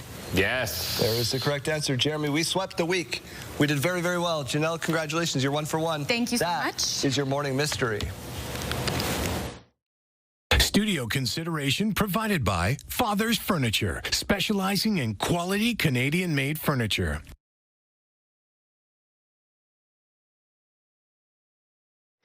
All right, let's take a look over at our school day forecast brought to you by CAA. So today we're looking at about 12 degrees by the time you get on the bus in Regina. By lunchtime, 17, and final bell, 20 degrees. Now over to Saskatoon, 12 degrees again by the time you get on the bus. Lunchtime, beautiful 19 degrees. And by the time you go home, 21 degrees. All right, now let's take a look over at gas prices before we go into break. The common cost in Regina to fill up is $1.36. You can find regular fuel for as low as $1.17. And in Saskatoon, common cost is $1.36, and the lowest you might find is $1.27. Taking a look over at farm markets, the street price of canola is $162.32 per ton, and futures prices is $27.80 per ton. Amber Durum wheat is $278.60 per ton, and Red Spring wheat is $232.67 per ton. And the Canadian dollar begins the day trading at 72.48 cents US.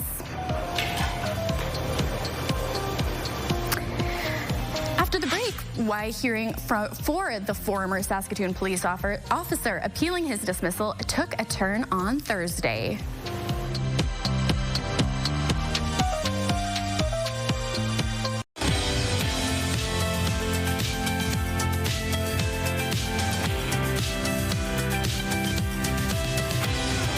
Welcome to Your Morning Saskatchewan. It's 7:30. Let's get your headlines. Federal government will table a bill today aimed at better protecting communities from hate.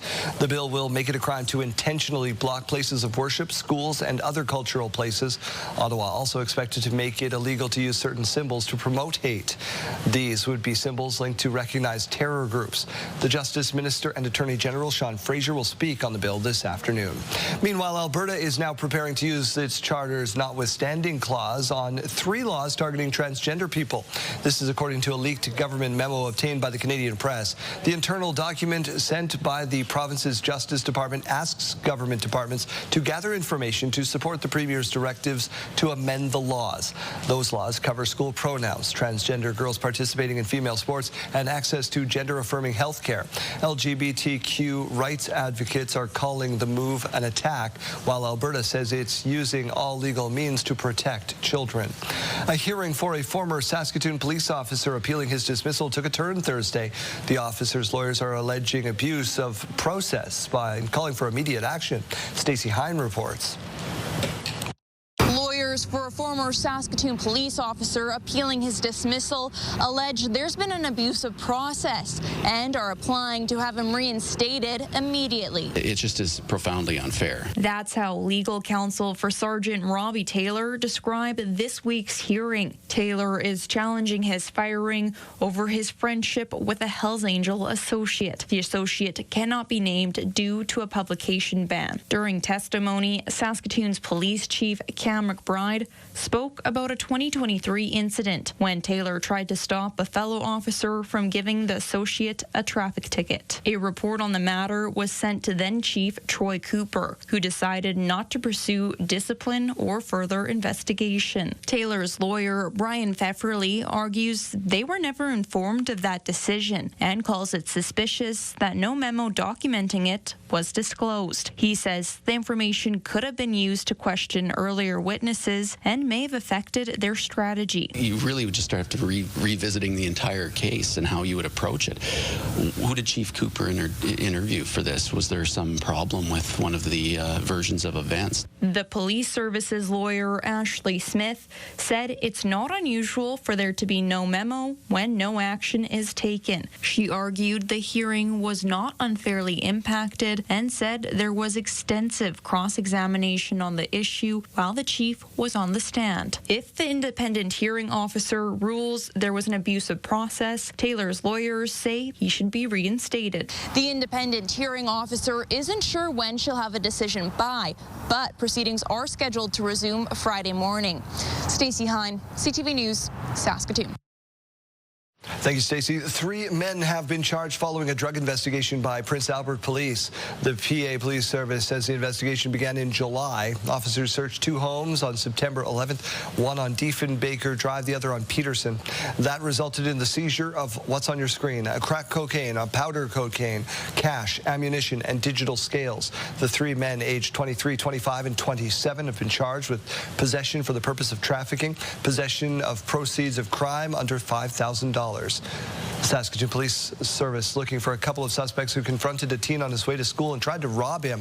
Police say a 16-year-old boy was walking on a path behind Langevin Crescent in the Pacific Heights neighborhood shortly before 9 o'clock yesterday morning when he was approached by 2 boys he did not know. They demanded the victim's belongings and pulled out a knife. Police say they had a brief struggle and the victim was cut on his head. The suspects took off without any personal items of the victim. They are described as being high school age. Anyone with information has to call police or Crime Stoppers. Prince Albert City Council continues to work towards securing federal funding for an events center. At Monday's City Council meeting, the council decided to continue working with lobbyist Douglas Richardson, although not all City Council members were on board with the decision due to his services costing around $11,000 each month. The city says that while there is no confirmed money to show for his efforts, Richardson opened the door for what could potentially be $15 million in federal funding from the Green and Inclusive Community Building Program. Government's very fluid, and priorities shift and change, so we're really feeling that time is of the essence, and we really need to take advantage of our lobbyists' connections and push really hard. The property is undevelopable. The agreement will be extended on a month-to-month basis until either $45 million in federal funding has been secured or the city receives a clear no. A small community in Quebec is on the high with a lotto winning worth 14 new millionaires. My goodness. Between 14 of you, you won $50 million. Oh my God! It's 3.5 million each. It's hard to imagine. It's emotional. It changes your life. The winning $50 million ticket was sold at a general store in the small fishing village of Bonne Espérance, which you can bet you can only get to by plane or boat. Just about all of the village's 500 people gathered to celebrate the win. The jackpot is being split 14 ways, meaning each person, as you heard off the top, about $3.5 million. 4 of the winners live on the same street, which they've now dubbed Millionaires Row. Yeah, I bet they did. What's the first frivolous thing you would buy? You win $50 million tomorrow. What's the first thing you buy? That's a really good question. I'm thinking maybe... Fancy car. Maybe a fancy car. Maybe a really fancy car, like one that you wouldn't expect. 67 cats. And 60, okay, yeah. Yeah, a fancy car to tote around my 67 cats in. Just a catastrophic cruiser. Are we riding around in a convertible today, or is it parka weather today? You know, I would have to say it's probably convertible weather. You might want to put on a little jacket, maybe a light sweater, but that sun's coming out, as you can see behind me here on our morning view. Currently 11 degrees here in Regina for our current temperature. Those clouds are still lingering around. Now, Regina is going to see that continue on throughout the day. However, if we go over to Saskatoon, where those clouds are currently hanging around, we'll see those start to lighten up as the day goes on. 11 degrees also currently here in Saskatoon. Again, those clouds are around, but that isn't going to be reflecting in the temperature for today, as for both Regina and Saskatoon, we'll be seeing above seasonal temperatures. Now over to our future cast. As you can see, these are the clouds rolling through the province into the weekend, into Sunday as well. Now for our current temperatures throughout Saskatchewan, Stony Rapids 10 degrees, Buffalo Narrows 12 degrees, South End 11, Nipawin 5, Melfort 9 degrees, Battleford's 11 along with Saskatoon, Kindersley up to 7 degrees now, Swift Current 10, Assiniboia 9, and Weyburn 11. Now for our highs today across the province, Prince Albert seeing about 21 degrees. Again, that cloud cover is sticking around. The sun is going to try to peek out, and it will still be warm, but you will be seeing more clouds than sun today. For the Battlefords, 22 degrees as the high, and that rain is on the way. As for Moose Jaw, 23 degrees.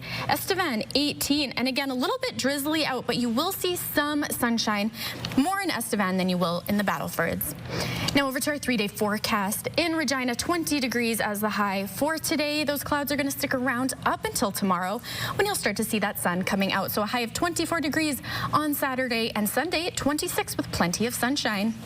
Over to Saskatoon again, a little bit cloudy today, but not as cloudy as what we're seeing in Regina. 21 degrees as the high for today. Rolling into tomorrow, again, that sun will be back. 24 degrees as the high. Sunday, 27. Now let's take a look over at our almanac. So for today in Regina, again, that high is going to be about 20 degrees, which is above seasonal average, which is around 18 degrees. As for Saskatoon, 21 as the high. Again, that average is about 17 degrees, so we are seeing it climb quite a bit. As of last year, 18 degrees on this day for the temperature in Regina and 21 in Saskatoon. We've got a beautiful day ahead of us. Above seasonal average temperatures. Get outside, enjoy some of that fresh air. All right, before I let you go, we've got a morning, your morning rather, just got a whole lot richer. We're giving away a staggering $20,000, and it's time for today's code word. Imagine what you could do with 20 grand. Today's code word is bank. Head to the contest page on our website or scan the QR code on your screen. You can enter the word along with your info for a chance to win CTV Your Morning's $20,000 giveaway.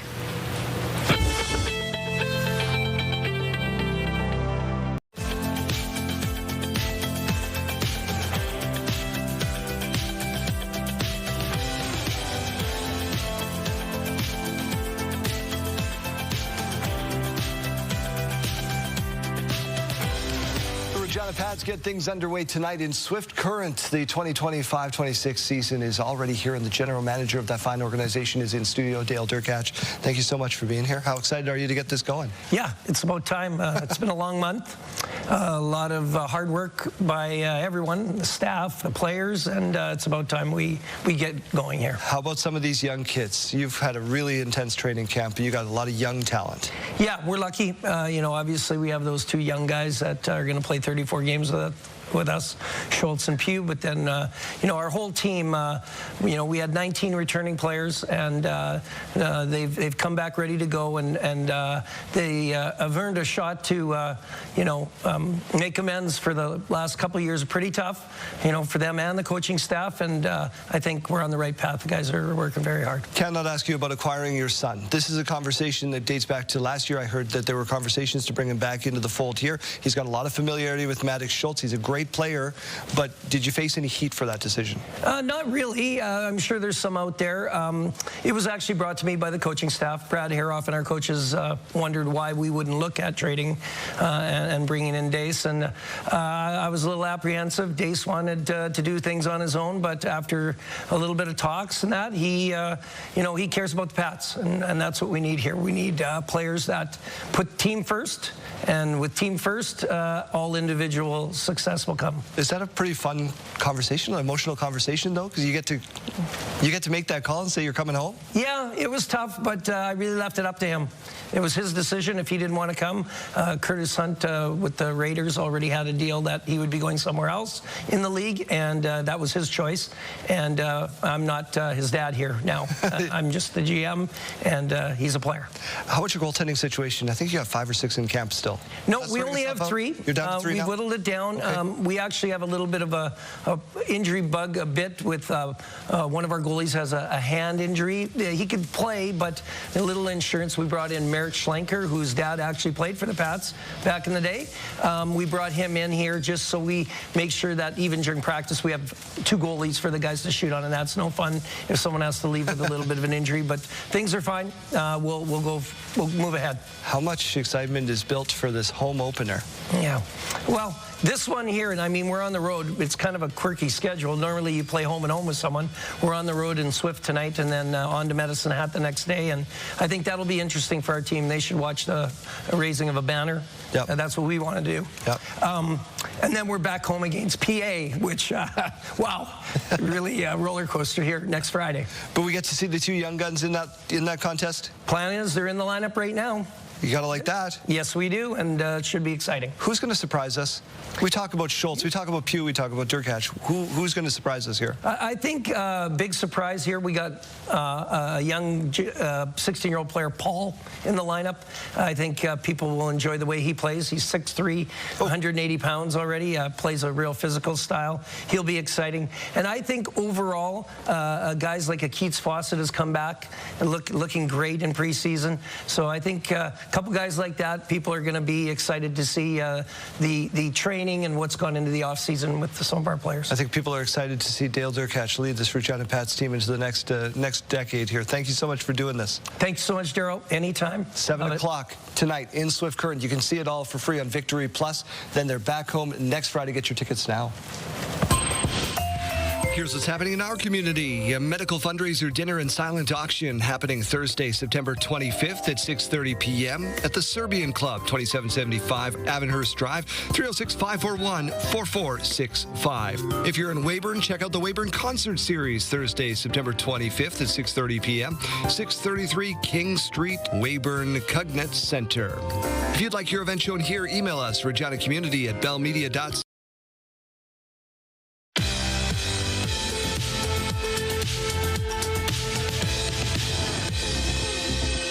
It's Friday, September 19th, and we have these milestones to share with you. Happy early 40th anniversary to Mike and Marilyn. Marilyn, your husband says he's looking forward to many more years together. And happy 28th birthday to Kanan. Lots of love from all of your family. More birthday wishes going out to Noah, who turns 23 tomorrow. Your family hopes you have a fantastic day. Happy 40th birthday to Julie. Lots of love from your whole family. Happy birthday to Brent. Love, Judy, and the rest of your family. Happy belated birthday to Amy and early birthday to Sasha and Kiana. We hope you 3 have the best year yet. Owen is turning 16 on Sunday. Happy early birthday. Your grandma and grandpa love you so much. Happy first wedding anniversary to Rob and Crystal. We hope you both enjoy your special day. And Brent, also known as the 50-50 guy, is celebrating his birthday today. Tammy, your daughters, and all of your grandchildren hope you have the best day. If you have a milestone coming up, you can send us an email at yourmorningsaskatchewan@ctv.ca, or you can simply scan the QR code on your screen. Please make sure you're sending them at least 1 day in advance. Wardrobe consideration by Colin O'Brien Man's Shop, defining contemporary style for over 20 years. If you're looking for something to do this weekend, maybe you want to check out the Lumsden Scarecrow Festival. Here's Janella Pye with what you need to know. Well, we're back down in Lumsden here this morning. We have made it outside of Last Mountain Distillery, and I've got Meredith with me. We have a really big friend behind us, which is a sign of the times. The Scarecrow Festival is coming up. Let's talk about what you guys are contributing this year, because lots of fun is ahead of us. Yeah, this weekend is a huge weekend for the whole town of Lumsden. We like to do a welcome cocktail for everybody who comes into town. So anybody who comes into the shop, we'll get a little mini cocktail to kind of celebrate the weekend, and then we have a discount on anybody who wants to do a tour. It'll be a little cheaper this weekend. Fun. Well, it sounds like a great weekend ahead of you guys. What have you seen in the previous years? What are you hoping to see, especially for that turnout this year? Oh my gosh, this weekend is insane for our town. Like sometimes there's like cars backed up onto the highway. It's just a huge huge weekend for town in general. So many people come, shop the local businesses. There's a whole market that's set up that's so fun. The horse rides are always a big hit with all the kids. And yeah, there's just like so much going on. Yeah, it's a really fun weekend. That sounds amazing. And Meredith, are you coming out to maybe enjoy a couple hours at the Scarecrow Fest as well? Yeah, I hope to. I think I'm actually volunteering at the Heritage Home. There's a pancake breakfast that kicks it all off to raise some money there. So I'm going to be volunteering there this weekend to kick off the day, and then probably head here and make sure everything's running smoothly. Wonderful. And before we wrap things up, how have you sort of seen some of these businesses coming together over the years to join forces to make such a fun weekend for the community? Well, you know, honestly, it's the town that does a lot of that. The town really organizes the whole event just to make sure that it's a great weekend for everybody, and everybody gets to have a lot of fun. So big shout out to the town for making this all happen. I love it. All right, fun ahead. Thank you so much for having us over here, Meredith. This has been great. I'm really excited. I'm going to come check this out, and don't worry, we're not done yet. We will be back shortly.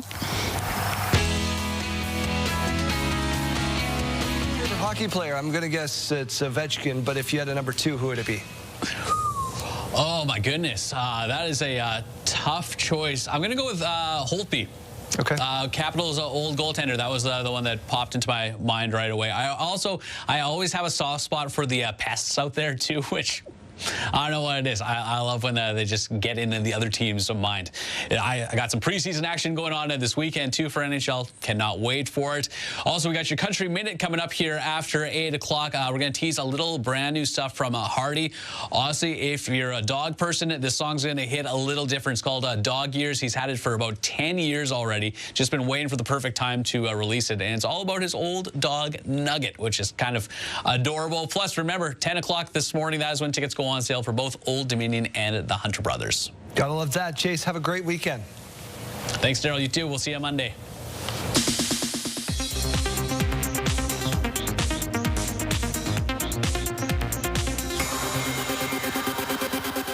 This is an opportunity. You will be in the White House watching what she does all the time. There's a new trailer out for the next season of The Diplomat. Kerry Russell and Allison Janney return for season 3 of the political thriller, set to hit Netflix October 16th. Madonna has announced she's working on a new dance album set to come out next year. The Queen of Pop is also re-signing with Warner Records, where she spent the first 25 years of her career. In a statement, Madonna says she's looking forward to the future, making music, doing the unexpected, while perhaps provoking a few needed conversations. Thank you for finding the time. Disney Plus has renewed the Marvel superhero show Daredevil Born Again for season 3. It marks the first time a live-action show produced by Marvel Studios has gotten a 3rd season. Filming is set to begin next year. And Jeremy Irons is celebrating a birthday today. The Oscar winner for Reversal of Fortune and voice of Scar in The Lion King turned 77. That's what's happening in Hollywood. Melissa Adon, ABC News.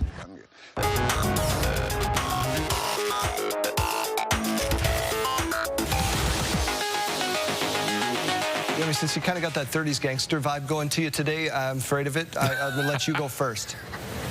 Oh, thank you very much. If you've ever received special treatment at a restaurant, was it anything like what these guys got?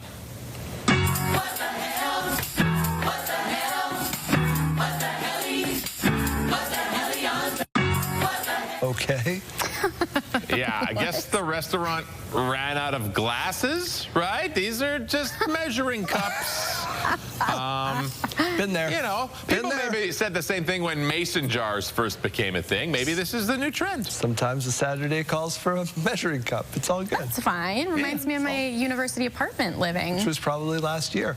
Teamwork and following rules are principles of sports teams, unless you're a team of tots. They're playing basketball all around the world. Sure, they might go the wrong direction from time to time. Maybe they'll just go for a hug, randomly. But it's adorable, and they're having fun. You want to, celebrate with a hug when you score. That's the way. It's great. Hug everybody. This is so cute. Oh, Oh, there's another hug. Get back on the court. That's what every mom, that's every parent. Okay, this has been great, but I paid $100 for this. You're going to get out there. You're going to run. We need nap time to go well. I miss having kids who are this little. I'll give you mid-game hugs, Jeremy. No problem. I got you covered. Thanks, pal. We're back with Your Morning in just a minute.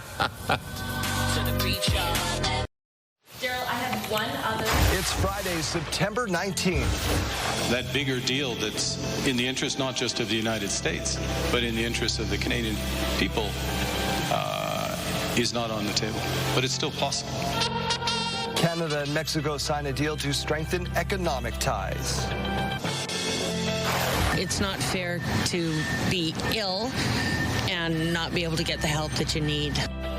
A new study finds many Canadians are leaving emergency rooms without receiving the care they need.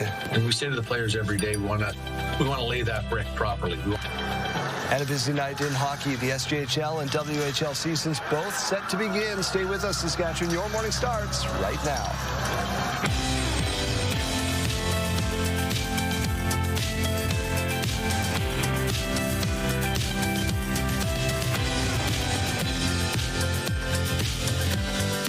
Welcome to Your Morning Saskatchewan. I am Daryl Rummelt. And I'm Janelle Lippi. We hope your day is off to a great start. Have I been saying it wrong this whole time? How do you say it? Lippi?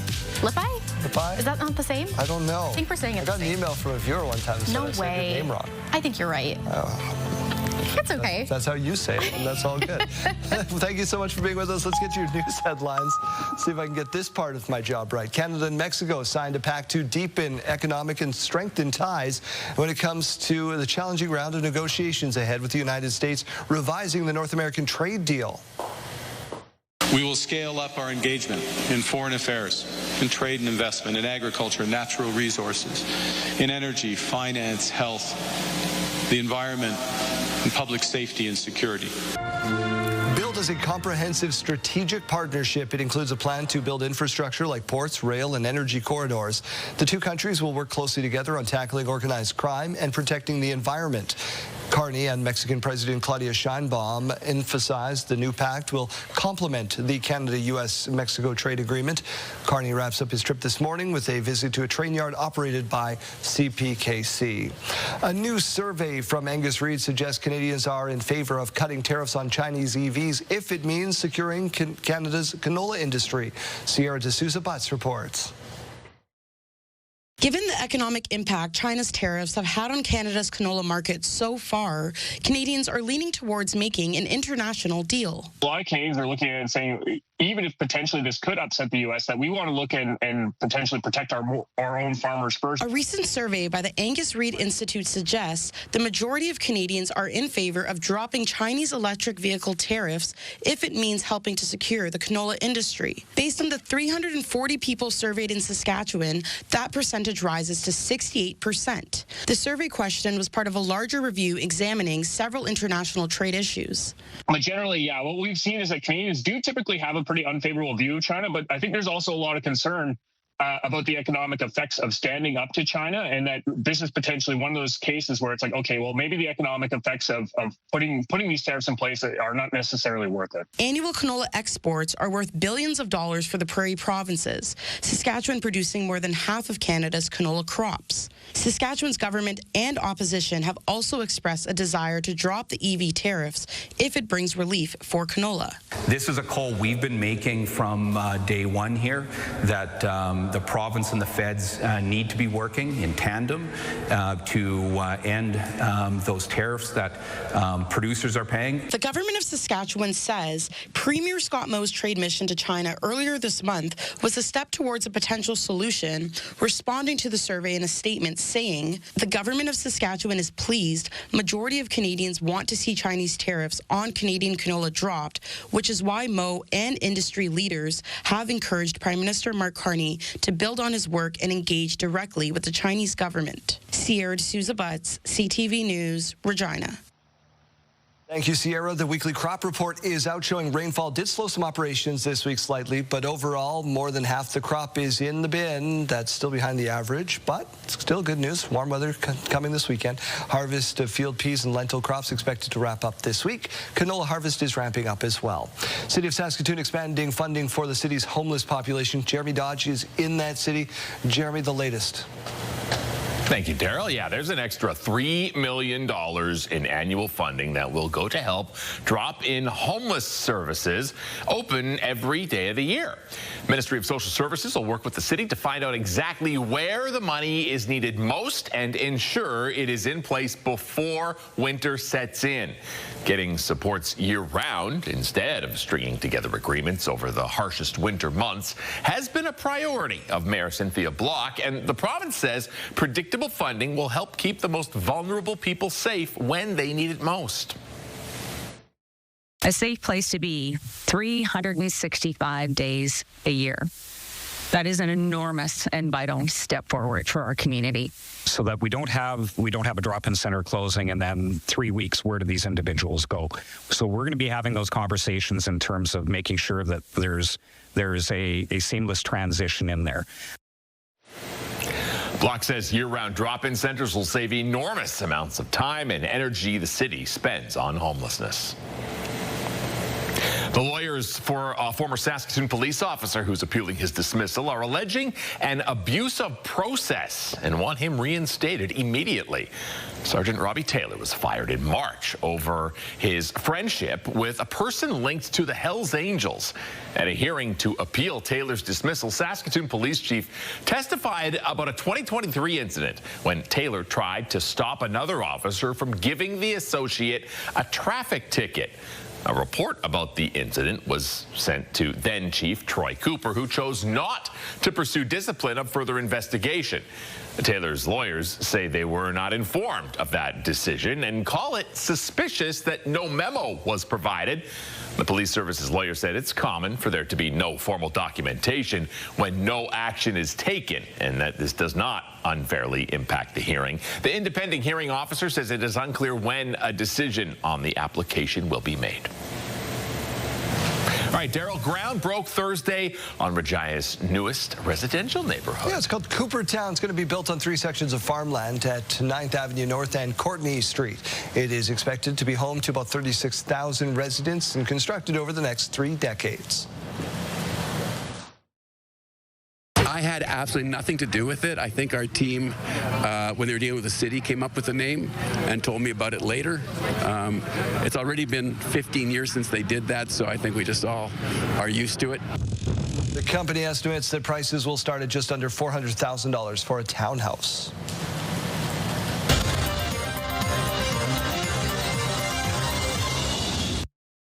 This week in politics, we focus in on the city of Weyburn. Mayor Jeff Richards is with us this morning. Mr. Mayor, thank you for doing this. It's been a difficult week in your community. What kind of conversations have you had in your office over the last few days?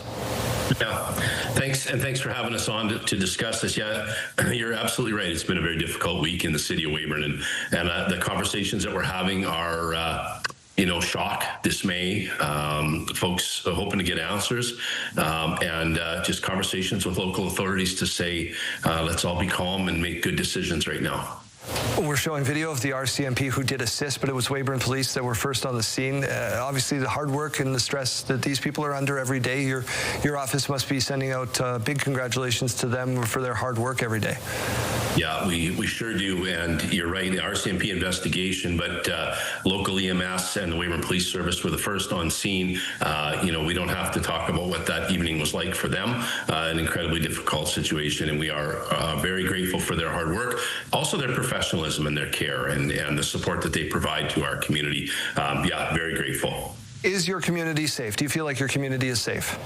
Yes, Weyburn's a safe community. This is an isolated incident. It is an awful incident, and we want to know what happened. But Weyburn is a safe community, and the RCMP have not issued any public alerts as a result of this. They've been clear. So, yeah, Weyburn is a safe community for sure. You had another mischief incident as well. And we're not all going to talk bad news here, but you had a person impersonating a police officer as well.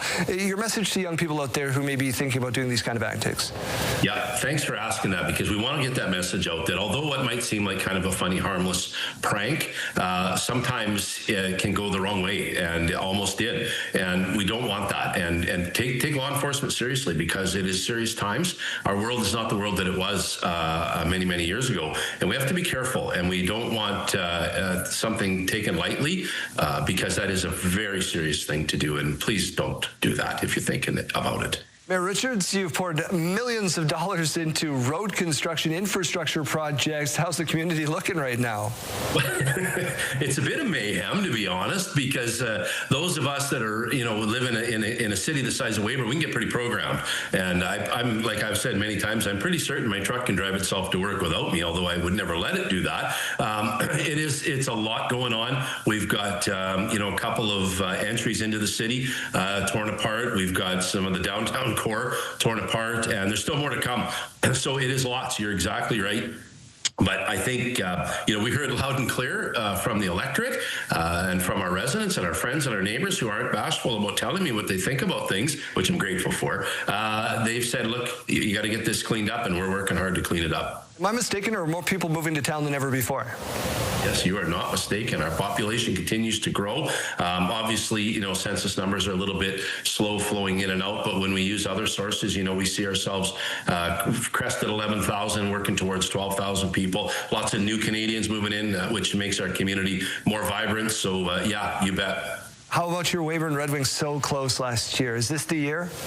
This is the year, my friend. This is the year. Flag pennant hanging ceremony coming up, home opener on September 19th. So, yeah, this is the year. Mason, the team doing a fabulous job out there. Mr. Richards, thank you for spending some time with us. I know it's been a difficult week for your community. Hopefully you guys can heal, move on from this, and move forward in a positive way. Thank you very much. My name is Jon Stewart, and welcome to the Daily Show on, I'm going to guess, Monday. I don't know. We have another fun, hilarious, administration-compliant show. Jon Stewart amongst the hosts beginning their shows addressing the news earlier this week of the suspension of the Jimmy Kimmel Show indefinitely after Kimmel pointed out that MAGA supporters were using Kirk's killing to score political points. FBI Director Kash Patel is claiming there's an increase of terrorists entering the United States from Canada. Since becoming director, there's been a sharp decrease of border crossings for known or suspected terrorists from the southern border. But unfortunately, there has been a sharp increase of known or suspected terrorists entering through our northern border. And so what I'm trying to do is work with our northern border states and our interagency to tackle that problem. Other than what you outlined in... was testifying during a U.S. House Oversight Committee hearing Wednesday.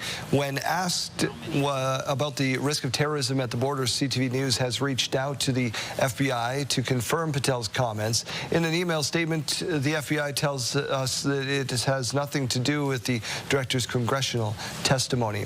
After spending the last 18 years with the Los Angeles Dodgers, Clayton Kershaw is calling it a career. I think we all play this game for the respect of our teammates, and so having these guys here is pretty special. I'm proud of that. I love being here. I wouldn't change that for anything. Yeah, my kids have grown up here. Always, we started out, dating to married to four and a half kids later. 4.5 kids. Congratulations, got one on the way. Kershaw has won 3 national Cy Young Awards. He said he always knew he was going into the season and it's going to be his last, but he didn't want to say anything in case he changed his mind. Kershaw marked his 3,000th strikeout in July. He's going to the Hall of Fame. He is scheduled to start today against the San Francisco Giants, marking his final regular season start at Dodger Stadium as the Dodgers play the final week of the season on the road. Congratulations to him. From one great athlete to another, Janelle Lippi in our Weather Center. What's going on today? You said it best, Daryl. I'm feeling real spry and athletic today. Well, it's the perfect temperature out there and weather conditions, especially into this weekend. If you are maybe a little bit of a sporty person and want to take a little gander outside, perfect conditions. As you can see behind me, that sun is finally starting to come out here in Regina. Currently 12 degrees, again, still a little bit of a breeze, and we will will see that cloud cover continue on into the day. However, for Saskatoon, we're already starting to see those clouds disperse. 12 degrees currently, and that sun is going to be out for the rest of the day today. Now, both Regina and Saskatoon will be seeing much sunnier conditions, especially Saturday and Sunday. But today, still above the seasonal average temperature-wise. Beautiful day out. Let's look over at our futurecast now. So these are some of those clouds that we were talking about moving through. We will see a few of them throughout the weekend, but again, mainly sunshine. Now for our current temperatures across the province, Stony Rapids 11 degrees, Buffalo Narrows 13, La Ronge at 14, Spiritwood 9 degrees, Hudson Bay 11 degrees. We've got Saskatoon at 12 along with Yorkton, Moose Jaw 10, Swift Current a little bit warmer at 11. We've got Weyburn at 12 along with Estevan and East End 9 degrees. Now over for our highs across Saskatchewan today. That sun is really trying to come out, but again, for the most part across the province, we will be seeing a little bit of a cloudier day today. Battleford seeing about 22 as the high. Again, that cloud cover is around. Swift Current 24 degrees, Prince Albert 21, Yorkton 18 along with Estevan, and both locations very cloudy today, so not too much sunshine. That'll change up a little bit as the weekend goes on, but for this Friday, a little bit of a cloudier day. Now to our 5-day forecast for Regina. Today our high is going to be that 20-degree mark. Again, that sun's trying to peek out. It'll be a little bit cloudier. However, once we roll into Saturday and into Sunday, we'll see much more sunshine. 24 degrees as the high for Saturday and 26 for Sunday. Over to Saskatoon. Today we'll be seeing about 21 degrees as the high. Again, a little bit cloudier, but beautiful weekends ahead for both areas because Saturday 24 degrees, plenty of sunshine, and Sunday 27. So really warm day, and that sun is out. Now, if we take a look over at our almanac, today the high in Regina again is that 20 degrees. Saskatoon 21, above that seasonal average. Regina is usually at about that 18-degree mark, and for Saskatoon on average 17. So a beautiful day.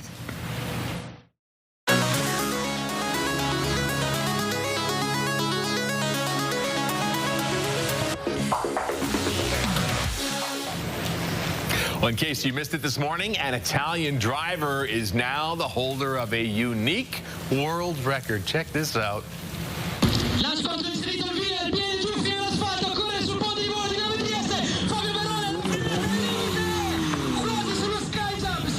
Fabio Barone racing across the flight deck of a Navy ship, setting the record for the fastest car on a boat. He aimed to hit 160 kilometers an hour. He got up to 164. The previous record was 152, set just last year. The flight deck, 236 meters long. So he had to get up there real fast. I suspect the scariest part was trying to stop after breaking that record because his deck was running out. Am I the only one that's disappointed he didn't jump onto that cruise ship? Daryl's disappointed that he didn't. Am I the only one disappointed he didn't jump onto that cruise ship there? There's a ramp at the end of that. I'm not sure that would have went well. No, but it would have been cool video. Yes, we can't deny that. All right, brings us to our question of the day. All right, so our question today is, who is your favorite hockey player? We got some great answers coming in. Can't wait. Can't wait. Tell us all about them. So we've got Gary in Regina, who says, of course, naturally, it's for Bobby Orr. Number 4, Bobby Orr. Yes, with the Boston Bruins. Then we've got Miss Mary, who says Brett Hall retired in 2006. Calgary Flames, great. Jeremy Dodge. Brett Hall. St. Louis Blues, great. Brett Hall. Started in Calgary. Didn't go well. Let's take a look. No.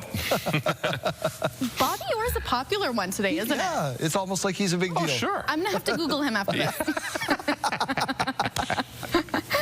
We've also got David Tiger Williams, another good one, I'm sure. The spirit of Luke Simard lives within you, Janelle. Yes. Yes, it's flashbacks. My mom always used to watch and say, I love Luke. He just doesn't know anything. Yeah, and he's fine with it. He's always good with it.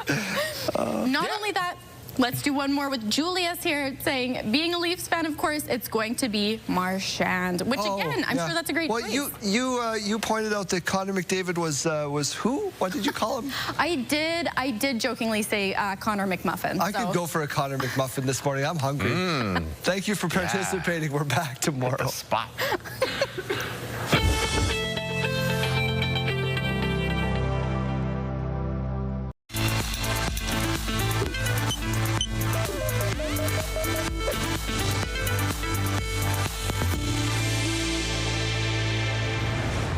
People heading to the ER in this country might not be getting the care they need. You think, well, you know, if I'm going to die, I might as well die at home. Why would I die in a hard chair in a waiting room, right? Yeah, Peter Phillips was struggling with pain in his chest when he went to hospital in Moncton. After waiting for 6 hours, he decided to leave. And he's part of an increasing number of patients across the country who are leaving emergency rooms without being treated. So, according to a study by the Montreal Economic Institute that found out of the 16.3 million emergency room visits in Canada in the last year, nearly 8% left untreated. And the number of people leaving emergency rooms without care was up by 35% in the last year. Prince Edward Island had the highest proportion of patients leaving without receiving treatment. Manitoba was next, followed by New Brunswick. More children report having a seasonal allergy these days. And experts say climate change might make symptoms last longer and be more severe. Here's Mandy Gaither with more.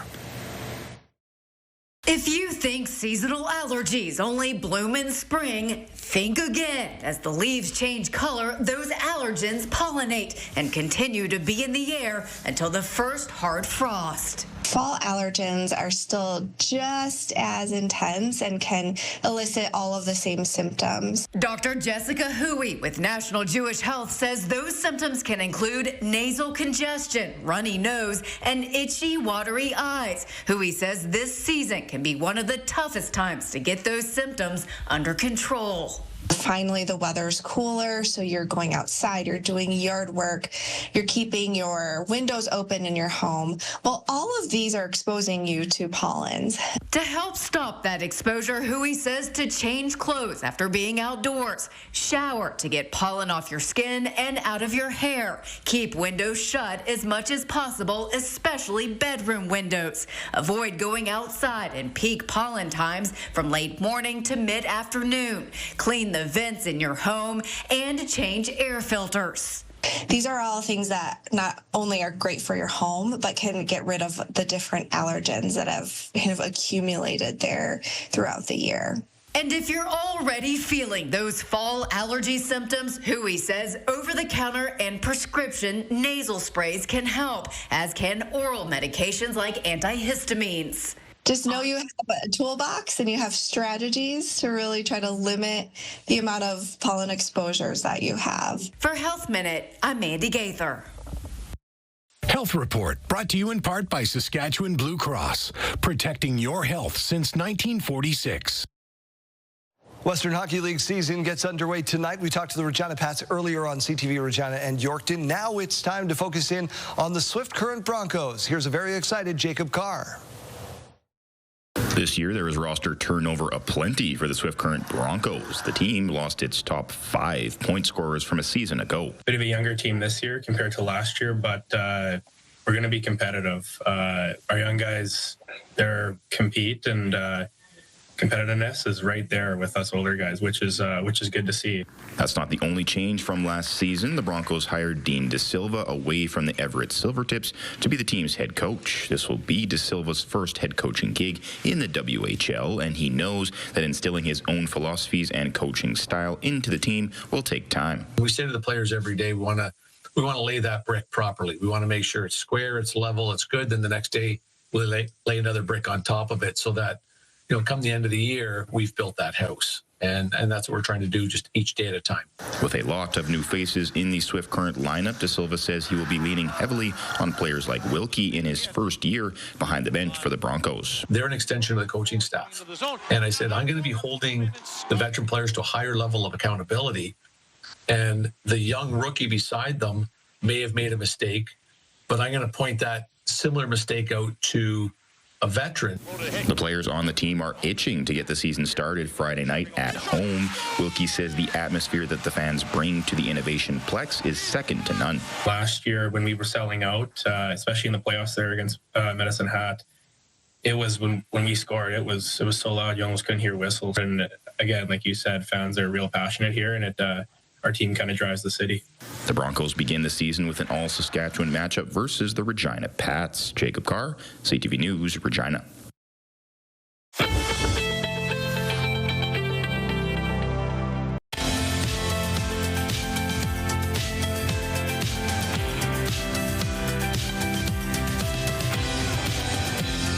Welcome to Your Morning Saskatchewan, just about 8:30 on your Friday. The federal government will table a bill today aimed at better protecting communities from hate.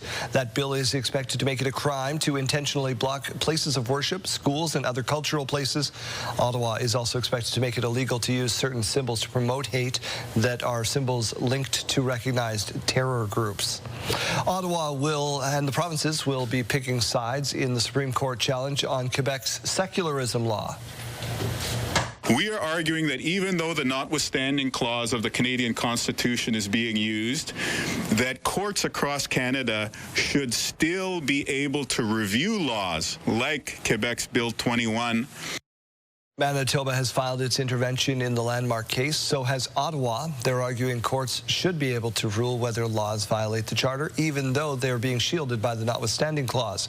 Ottawa goes further, asking the Supreme Court to set limits on the clause and when it could be invoked. Quebec passed its religious symbols ban in 2019, using the notwithstanding clause to keep it from Charter challenges. The Quebec government is accusing Ottawa of attacking provincial rights. It's an attack against all provincial assembly, against all legislative assembly. Ontario and Alberta have been supporting the notwithstanding clause use, calling it an essential part of the Constitution. The Supreme Court has yet to set a date to hear that case. Meanwhile, in Alberta, they're preparing to use their Charter's notwithstanding clause on 3 laws targeting transgender people. This is according to a leaked government memo obtained by the Canadian press. The internal document sent by the Justice Department asks the government departments to gather information to support the Premier's directive to amend the laws. The laws cover school pronouns, transgender girls participating in female sports, and access to gender-affirming health care. Pride rights advocates calling it an attack, while Alberta says it's using legal means to protect children. City of Prince Albert is pushing on with efforts to build a new 4,500-seat convention and cultural events center. It's built as a one-of-a-kind project that will host everything from sporting events to entertainment shows and corporate events. Jasmine Peltier reports. Prince Albert City Council continues to work towards securing federal funding for an event center. Government's very fluid, and priorities shift and change, so we're really feeling that time is of the essence. At Monday's council meeting, the city decided to continue working with lobbyist Douglas Richardson. The visit that I attended in Ottawa, there was a series of meetings of politicians that were facilitated by our lobbyist. Not all council members were on board with the decision due to his services costing around $11,000 each month. Despite some discussion, council moved ahead with the decision to continue working with him. He's been invaluable really, with connecting us to the federal government, and I think that's where we've lacked a little bit. Our municipal government hasn't had the right connections to get in the doors and speak with the Liberal government, and that's who we need to convince that this is a really good idea. The city says that while there is no confirmed money to show for his efforts, Richardson opened the door for what could potentially be $15 million in federal funding from the Green and Inclusive Community Building Program. As of Monday, the city says the application is in front of the Treasury Board. We need people to know that the federal government is listening to us. They're paying attention. They see the need for our community. The agreement will be extended on a month-to-month basis until either $45 million in federal funding has been secured or until the city receives a clear no. The federal government told CTV it is currently in the process of finalizing funding decisions. The proposed event center will be owned in majority by the city, but Lac La Ronge Indian Band, Peter Ballantine Cree Nation, and Montreal Lake Cree Nation will each own 15%. Jasmine Pelche, CTV News, Prince Albert. Earlier this week, the Rough Riders announced the possibility that tailgating might be allowed before games at Mosaic Stadium next season. Donovan Mace with what it could look like. With a team as connected to tradition as the Saskatchewan Roughriders, it may come as a surprise one football staple doesn't exist at Mosaic Stadium. The right game again. Tailgating. He's going to have some wings. But that could soon change. In an email to season ticket holders Wednesday, Rider President and CEO Craig Reynolds says the team is working with the government of Saskatchewan on potential ways to further elevate the game day experience. And next season, we hope to bring legal tailgating at the Mosaic Stadium footprint for Rider home games. Now, in recent history, pregame festivities have been limited to official team events like Party in the Park. And in fact, Saskatchewan is one of only 2 markets in the CFL which doesn't allow pregame tailgates. Montreal, Toronto, Hamilton, Winnipeg, Edmonton, Calgary, and on special occasion, Ottawa each allow tailgates outside their respective stadiums, leaving only Saskatchewan and BC as the outliers. However, tailgating does come with some rules where it is permitted. In Calgary, tailgate parties must be limited to 1 parking stall. Selling of food or drinks is not allowed, and tailgates must be fully packed up 1 hour after the game starts, among other guidelines, including no open alcohol.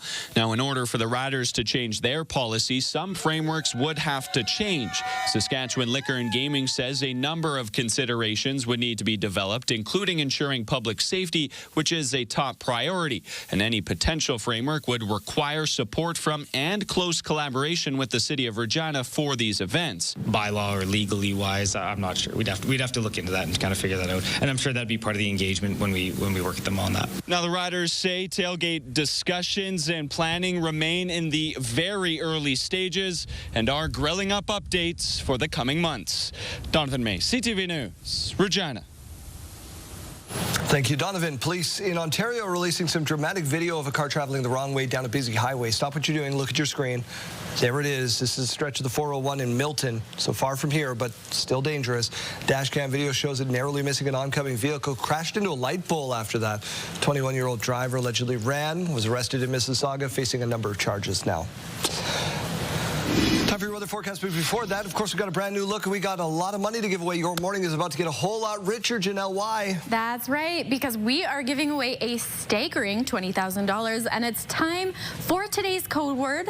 Imagine what you could do with an extra 20 grand. So today's code word is bank, and you can head straight to the contest page on our website, or you can scan the QR code on your screen. You can enter the code word along with your info, and for your chance to win, you can win CTV Your Morning's $20,000 giveaway. So make sure to watch us tomorrow for a brand new code word. Good luck.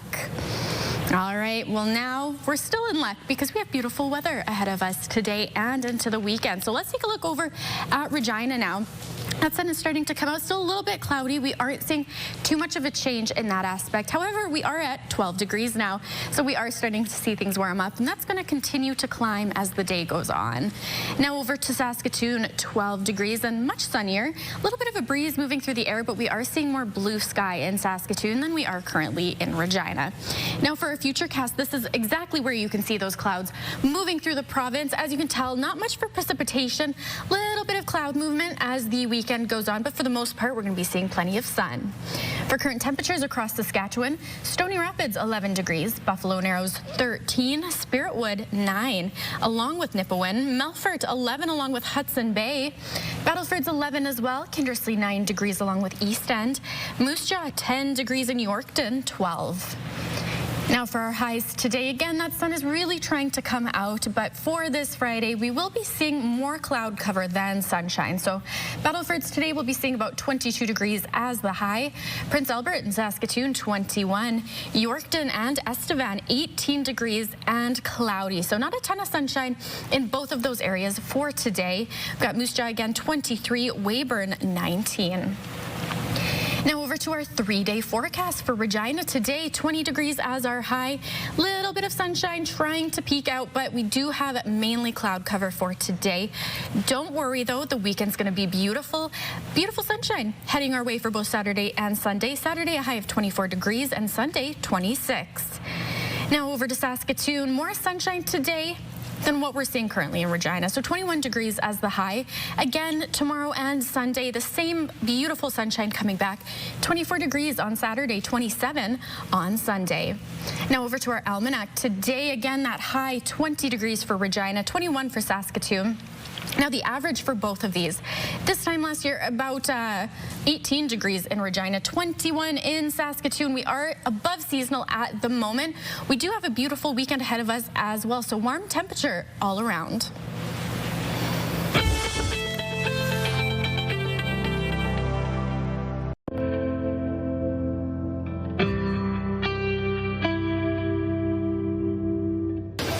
Okay, well, we have made it down to Jersey Mike's here in Regina. We are going to be making a sandwich today. Everything looks and smells delicious. I'm very excited for this. So I've got Paul and Marcus with me.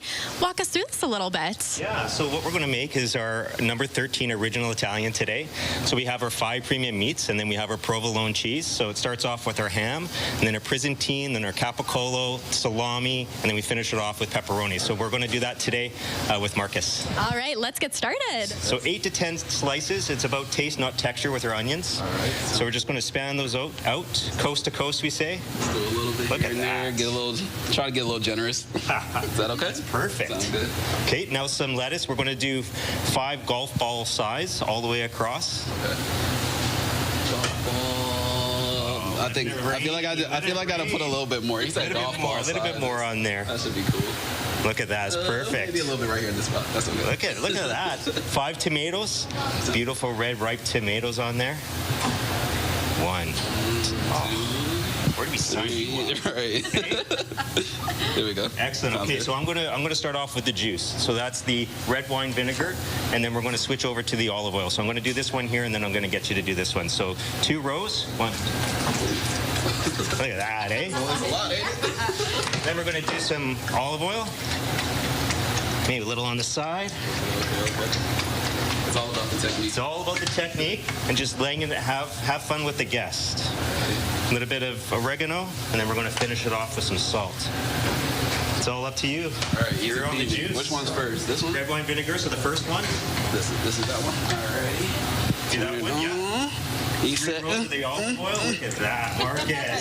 That's pretty generous, right? Oh, that's great. And then the red wine vinegar.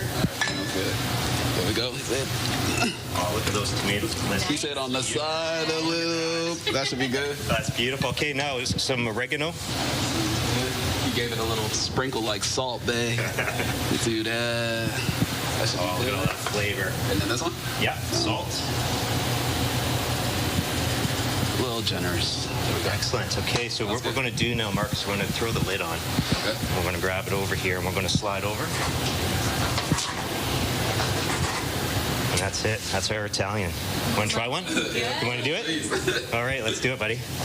Cheers. Cheers. That's top tier right there. You guys are collaborating with the Rough Riders. What is that like for you guys? Really excited, yeah. We just recently announced our partnership with the Riders, and we're the official sub sandwich sponsor for the Riders, and just working with the whole team and the players too. Like, this is a lot of fun for us and for the team too. And we're always seeing everybody come inside the store and say hello and obviously try their favorite sandwich, and we're just really excited to be a part of it. Make sure you're coming down to Jersey Mike's. Come check it out. You might even see some of your favorite Rider players down here as well, and that wraps things up for us down at Jersey Mike's.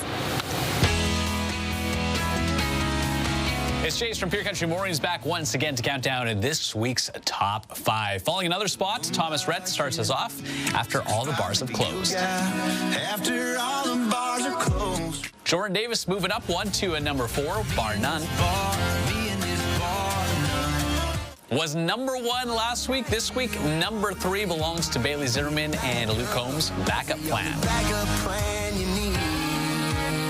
Moving closer to that top spot, runner-up this week, Scotty McCreery and Hootie and the Blowfish with Bottle Rocket.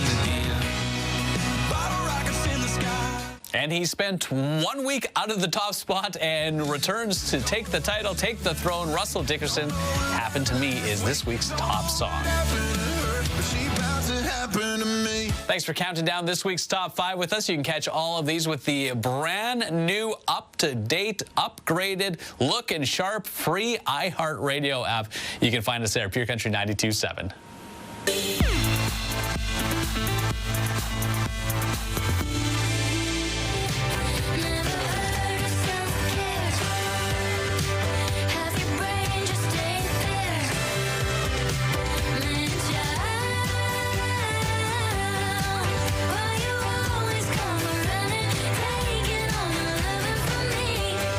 If you need time, just take your time. Honey, I get it, I get it, I get it. Way you got me all in my head. It's so strange, this I never do. Not that I miss you, I don't. Sometimes I just can't believe you happened.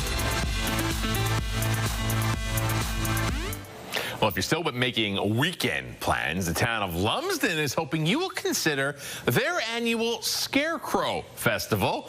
And Janelle Pai with what you can expect. All right, well, we're having a lot of fun down here in Lumsden today, but before we wrap things up, the bugs are even out for the Scarecrow Festival this upcoming weekend. We are going to discuss one more time a couple of the activities that are happening throughout the weekend. Really exciting stuff, but before we get to that, Kayleen, this one is for you specifically. We'd like to dedicate it to you. The aliens have arrived, and we know you'd like that. So anyways, Chris, thank you for being here with us. Really excited to chat about this. So let's talk a little bit about what people can look forward to this weekend.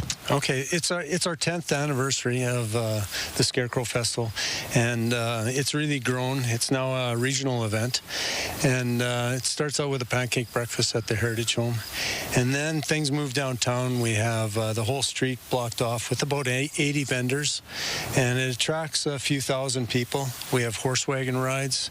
Everything's free throughout the day. There's pies downtown. We have a beer gardens with music. The museum has a car show and food as well. And then in the evening, we have animated story time in the park, followed by a lantern parade, and then an outdoor movie. Everyone sits in the park. And then right after the movie, we have a finale fireworks. That is so much fun. What are you hoping to see? Are you expecting a pretty good turnout? As you had said, thousands of people. So compared to last year, or the last few years rather, what are you expecting to see this year? You know, I couldn't imagine more people being out than last year, but with the great weather that we're supposed to have and everything that we have planned, and Lumsden's a beautiful place to be in the fall, the colors and the valley. So yeah, it's gorgeous. And maybe one more time, just in case somebody's missed it, what days are these, festival activities on? What time are they running till? And, how can people come check them out? So it's Saturday, September 20th, and everything gets started at 9 a.m. and then ends after the fireworks. Fantastic. All right, Chris, well, this was a lot of fun. Thank you so much for having us down this morning. That is all for us down here at Lumsden.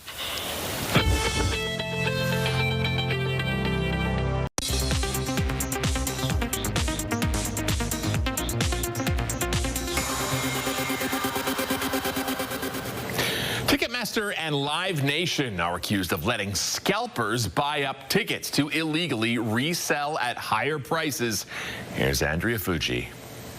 This morning, the FTC is taking on Ticketmaster, accusing the ticket vendor and its parent company, Live Nation, of using deceptive tactics to jack up prices, costing customers hundreds of millions of dollars. One alleged tactic? Allowing brokers or scalpers to use multiple Ticketmaster accounts to buy up more tickets than the legal limit, and then taking a cut of those extra fees. There's no one who even comes close to Ticketmaster's strength, its reach, its muscle, its ability to sell the volume of tickets that it has to. 7 states are now joining the new FTC lawsuit, which gives one example of a scalper who allegedly purchased 772 tickets to a 2023 Coldplay concert for about $81,000. The same tickets were resold for over $170,000. The tickets are so overpriced. It's just the latest legal action against Ticketmaster. In 2022, millions of Taylor Swift fans were shut out of her Eras tour when Ticketmaster's servers went down.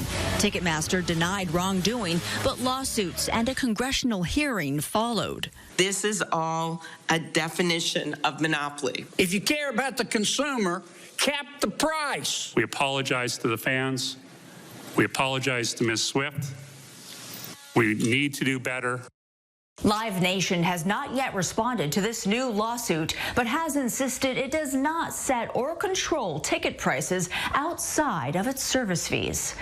Andrea Fuji, ABC News, New York.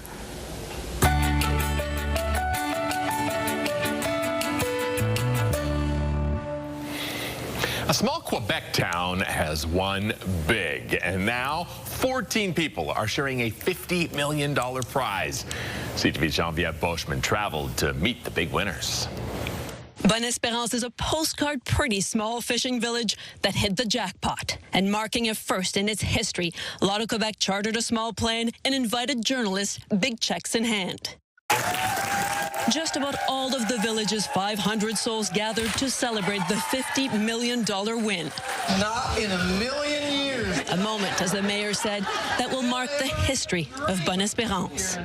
It's at St. Paul's General Store, a few kilometers away, that the ticket to the good life, well, to 14 good lives, was sold. The retailer gets a commission. That's this check. And Della Spingle, who owns the store with her husband, is also among winners. Oh, there was lots of screaming and yelling and yahoo. The group organized by the General Store has been together for nearly 20 years, winning very little over the years. And so there was a lot of disbelief when a chain of calls started to reach the winners. And as one might expect, news spread fast. I was just completely frozen. I was shaking. The winners began to gather at the General Store. Between 14 of you, you won $50 million. Oh my God! It's 3.5 million each. That's Carolyn Sims, with 11 children to spoil, who still can't believe there's a check to her name that size. It's hard to imagine. It's emotional. It changes your life. For the good. Then there's Loretta Cabot-Griffin. They retired from the fish plant.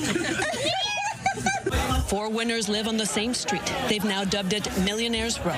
And so, as they say, winning the lottery won't change the world, but it is certainly transforming Bonne-Espérance. Geneviève Boschman, CTV News, Bonne-Espérance, Quebec. I'm so jealous, but congratulations. Do you think those 14 people, Jeremy, stay in the community, or do you think they now live in Phoenix? No, well, maybe they'll have summer homes somewhere else, but I think they'll be staying there for the most part. That's all they know. That's their whole lives, it looks like. Yeah. So, yeah, I think they'll stay. Janelle thinks that maybe that she would spend all of that money frivolously. I might. So much of it. Let's get to your sidebar stories.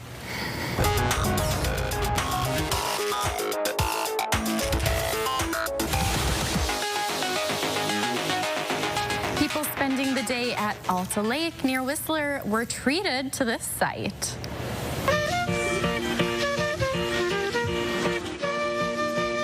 A lucky nature watcher recorded this video of 2 young bears playing in the water. It's called the Sidebar of the Week. I love this. A canoe and kayak company captured the footage and posted it, saying it doesn't get much more Canadian than this. I love it. This is so cute. Wait till one of those bears emerges from the water with a hockey stick. then we'll be more Canadian. Guzzling maple syrup, eating poutine. Flannel underpants. Yeah, totally. Jeremy, go ahead. All right, Madonna has some new stuff coming out. She's gearing up to release a new album next year.